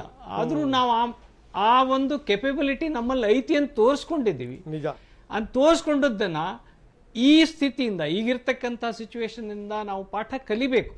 ಒಂದೇ ಹೇಳ್ತೀನಿ ನಾನು, ಈ ಚೈನಾ ಸ್ಥಿತಿ ಹಿಂಗೆ ಬಂತು ಅಂತ ನಮ್ಮ ರಕ್ಷಣಾ ಮಂತ್ರಿ ರಾಜನಾಥ್ ಸಿಂಗ್ ಅವರು ರಷ್ಯಾಕ್ಕೆ ಯಾಕೆ ಓಡಿ ಹೋಗಬೇಕು, ನಾವು ಯಾಕೆ ಅಲ್ಲಿ 33 ವಿಮಾನ ಖರೀದಿ ಮಾಡಬೇಕು, ಅಂಥದ್ದನ್ನೇ ನಾವು ನಮ್ಮಲ್ಲೇ ಇದ್ದರೆ 33 ಯಾಕೆ, ನೀವು 330 ವಿಮಾನ ತಯಾರು ಮಾಡು ಅಂದರೆ ಮಾಡ್ತಾರೆ ಅವರು. ಆ ಮನೋಧೈರ್ಯ ನಮ್ಮ ಸರ್ಕಾರಕ್ಕೆ ಬರಬೇಕು. ಹಾಗಿದ್ದಾಗ ಮಾತ್ರ ಸರ್ಕಾರ ಕೂಡ, ಈಗ ನೋಡಿ, ದುರ್ಬುದ್ಧಿ, ದುರಾಸೆ, ಮಾನವೀಯತೆ ಇಲ್ದಿರ್ತಕ್ಕಂಥ ಒಂದು ನಮ್ಮೇನು ಶತ್ರು ರಾಷ್ಟ್ರ ಇದೆ, ಅವರಿಗೆ ನಾವು ದುರ್ಬಲರಾಗಿ ಶಾಂತಿ ಪಾಠ ಹೇಳೋಕೆ ಅವ್ರು ಕೇಳ್ತಾರ? ಅವರು ನಿಜ ನಿಜ ನಿಜ ಕೇಳೋದಿಲ್ಲ ಅವರು. ಅದಕ್ಕೆ ನಾವು ಅವ್ರ ಜೊತೆಗೆ ಮಾತಾಡಬೇಕಾದ್ರೆ ಪೊಸಿಷನ್ ಆಫ್ ಸ್ಟ್ರೆಂಗ್ತ್ ಇಂದ ಮಾತಾಡಿದ್ರೆ ನಮಗೂ ಒಂದು ವ್ಯಕ್ತಿತ್ವ, ಆಮೇಲೆ ದೇಶದ ಬೆಲೆ ಇರ್ತದೆ. ಅಂಥವ್ರಿಗೆ ಅವರು ಕುಹಕ ಬುದ್ಧಿಗೆ ಏನಿದೆ ಇಲ್ಲಿ ಅದೇ ಭಾಷೆಯಲ್ಲಿ, ಅದೇ ಒಂದು ಪ್ರವೃತ್ತಿಯಲ್ಲಿ ನಾವು ತೋರಿಸ್ಕೊಟ್ರೆ ಅವರು ನಮ್ಮನ್ನು ತಡವಕ್ಕೆ ಬರೋದಿಲ್ಲ.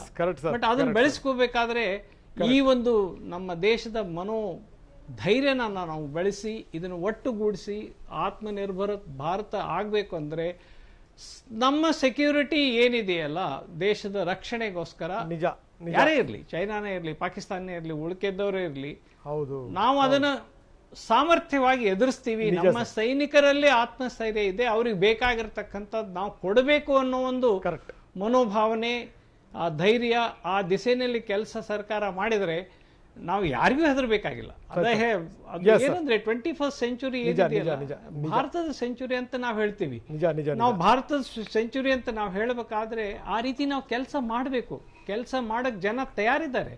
ಅದನ್ನು ಉಪಯೋಗ ಮಾಡಿಕೊಂಡು ಈ ದಿಶೆಯಲ್ಲಿ ಸರ್ಕಾರ ಕೆಲಸ ಮಾಡಿಸುತ್ತೆ ಅಂತ ನಂದು ಒಂದು ಆಸೆ ಇದೆ.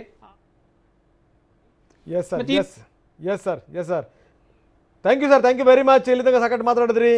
Air marshal Murali sir, Prahlad ji, CS Havaldar ji ಮತ್ತು ದಾಮೋದರ್ ಜಿ ಸಾಕಷ್ಟು ಸಂಗತಿಗಳನ್ನು ಮಾತಾಡಿದ್ರು. ಒಂದು ಮಾತು ನಿಜ, ಬದಲಾವಣೆಯ ಪರ್ವ ಆರಂಭ ಆಗಿದೆ. ಬಹುಶಃ ಏನೊಂದು ನಾವು ಬರೀ ಶಾಂತಿ ಮಂತ್ರಗಳನ್ನು ಹೇಳಿ ಕೂತ್ಕೊಳ್ಳುವಂಥ ಕಾಲ ಖಂಡಿತವಾಗಲೂ ಅಲ್ಲ. ಜಗತ್ತಿಗೆ ಏನು ಬೇಕು, ಜಗತ್ತನ್ನು ಎದುರಿಸೋಕ್ಕೆ ಏನೇನು ಶಕ್ತಿ ಸಾಮರ್ಥ್ಯಗಳು ಬೇಕು, ಅದೆಲ್ಲವೂ ಆದಾಗ ಮಾತ್ರ. ಹಿಂದೆ ಯಾಕೆ ನಮ್ಮ ಈ ಪುರಾಣಗಳಲ್ಲಿ ಓದ್ತೀವಿ, ಅಂದರೆ ಈ ಶಸ್ತ್ರಾಸ್ತ್ರಗಳನ್ನು ಪಡಿಬೇಕು ಅಂತಂದರೆ ನಿರಂತರವಾದಂಥ ತಪಸ್ಸು ಅಂತಂದರೆ ಕೂತ್ಕೊಂಡು ಧ್ಯಾನ ಮಾಡುವಂಥದ್ದಲ್ಲ. ಅದು ಏನೊಂದು ಒಂದು ನಿರ್ಧಾರ, ಅದು ಸಂಕಲ್ಪವಾಗಿ ಬದಲಾಗಬೇಕು, ಸಾಕಾರಕ್ಕಿಳಿಬೇಕು.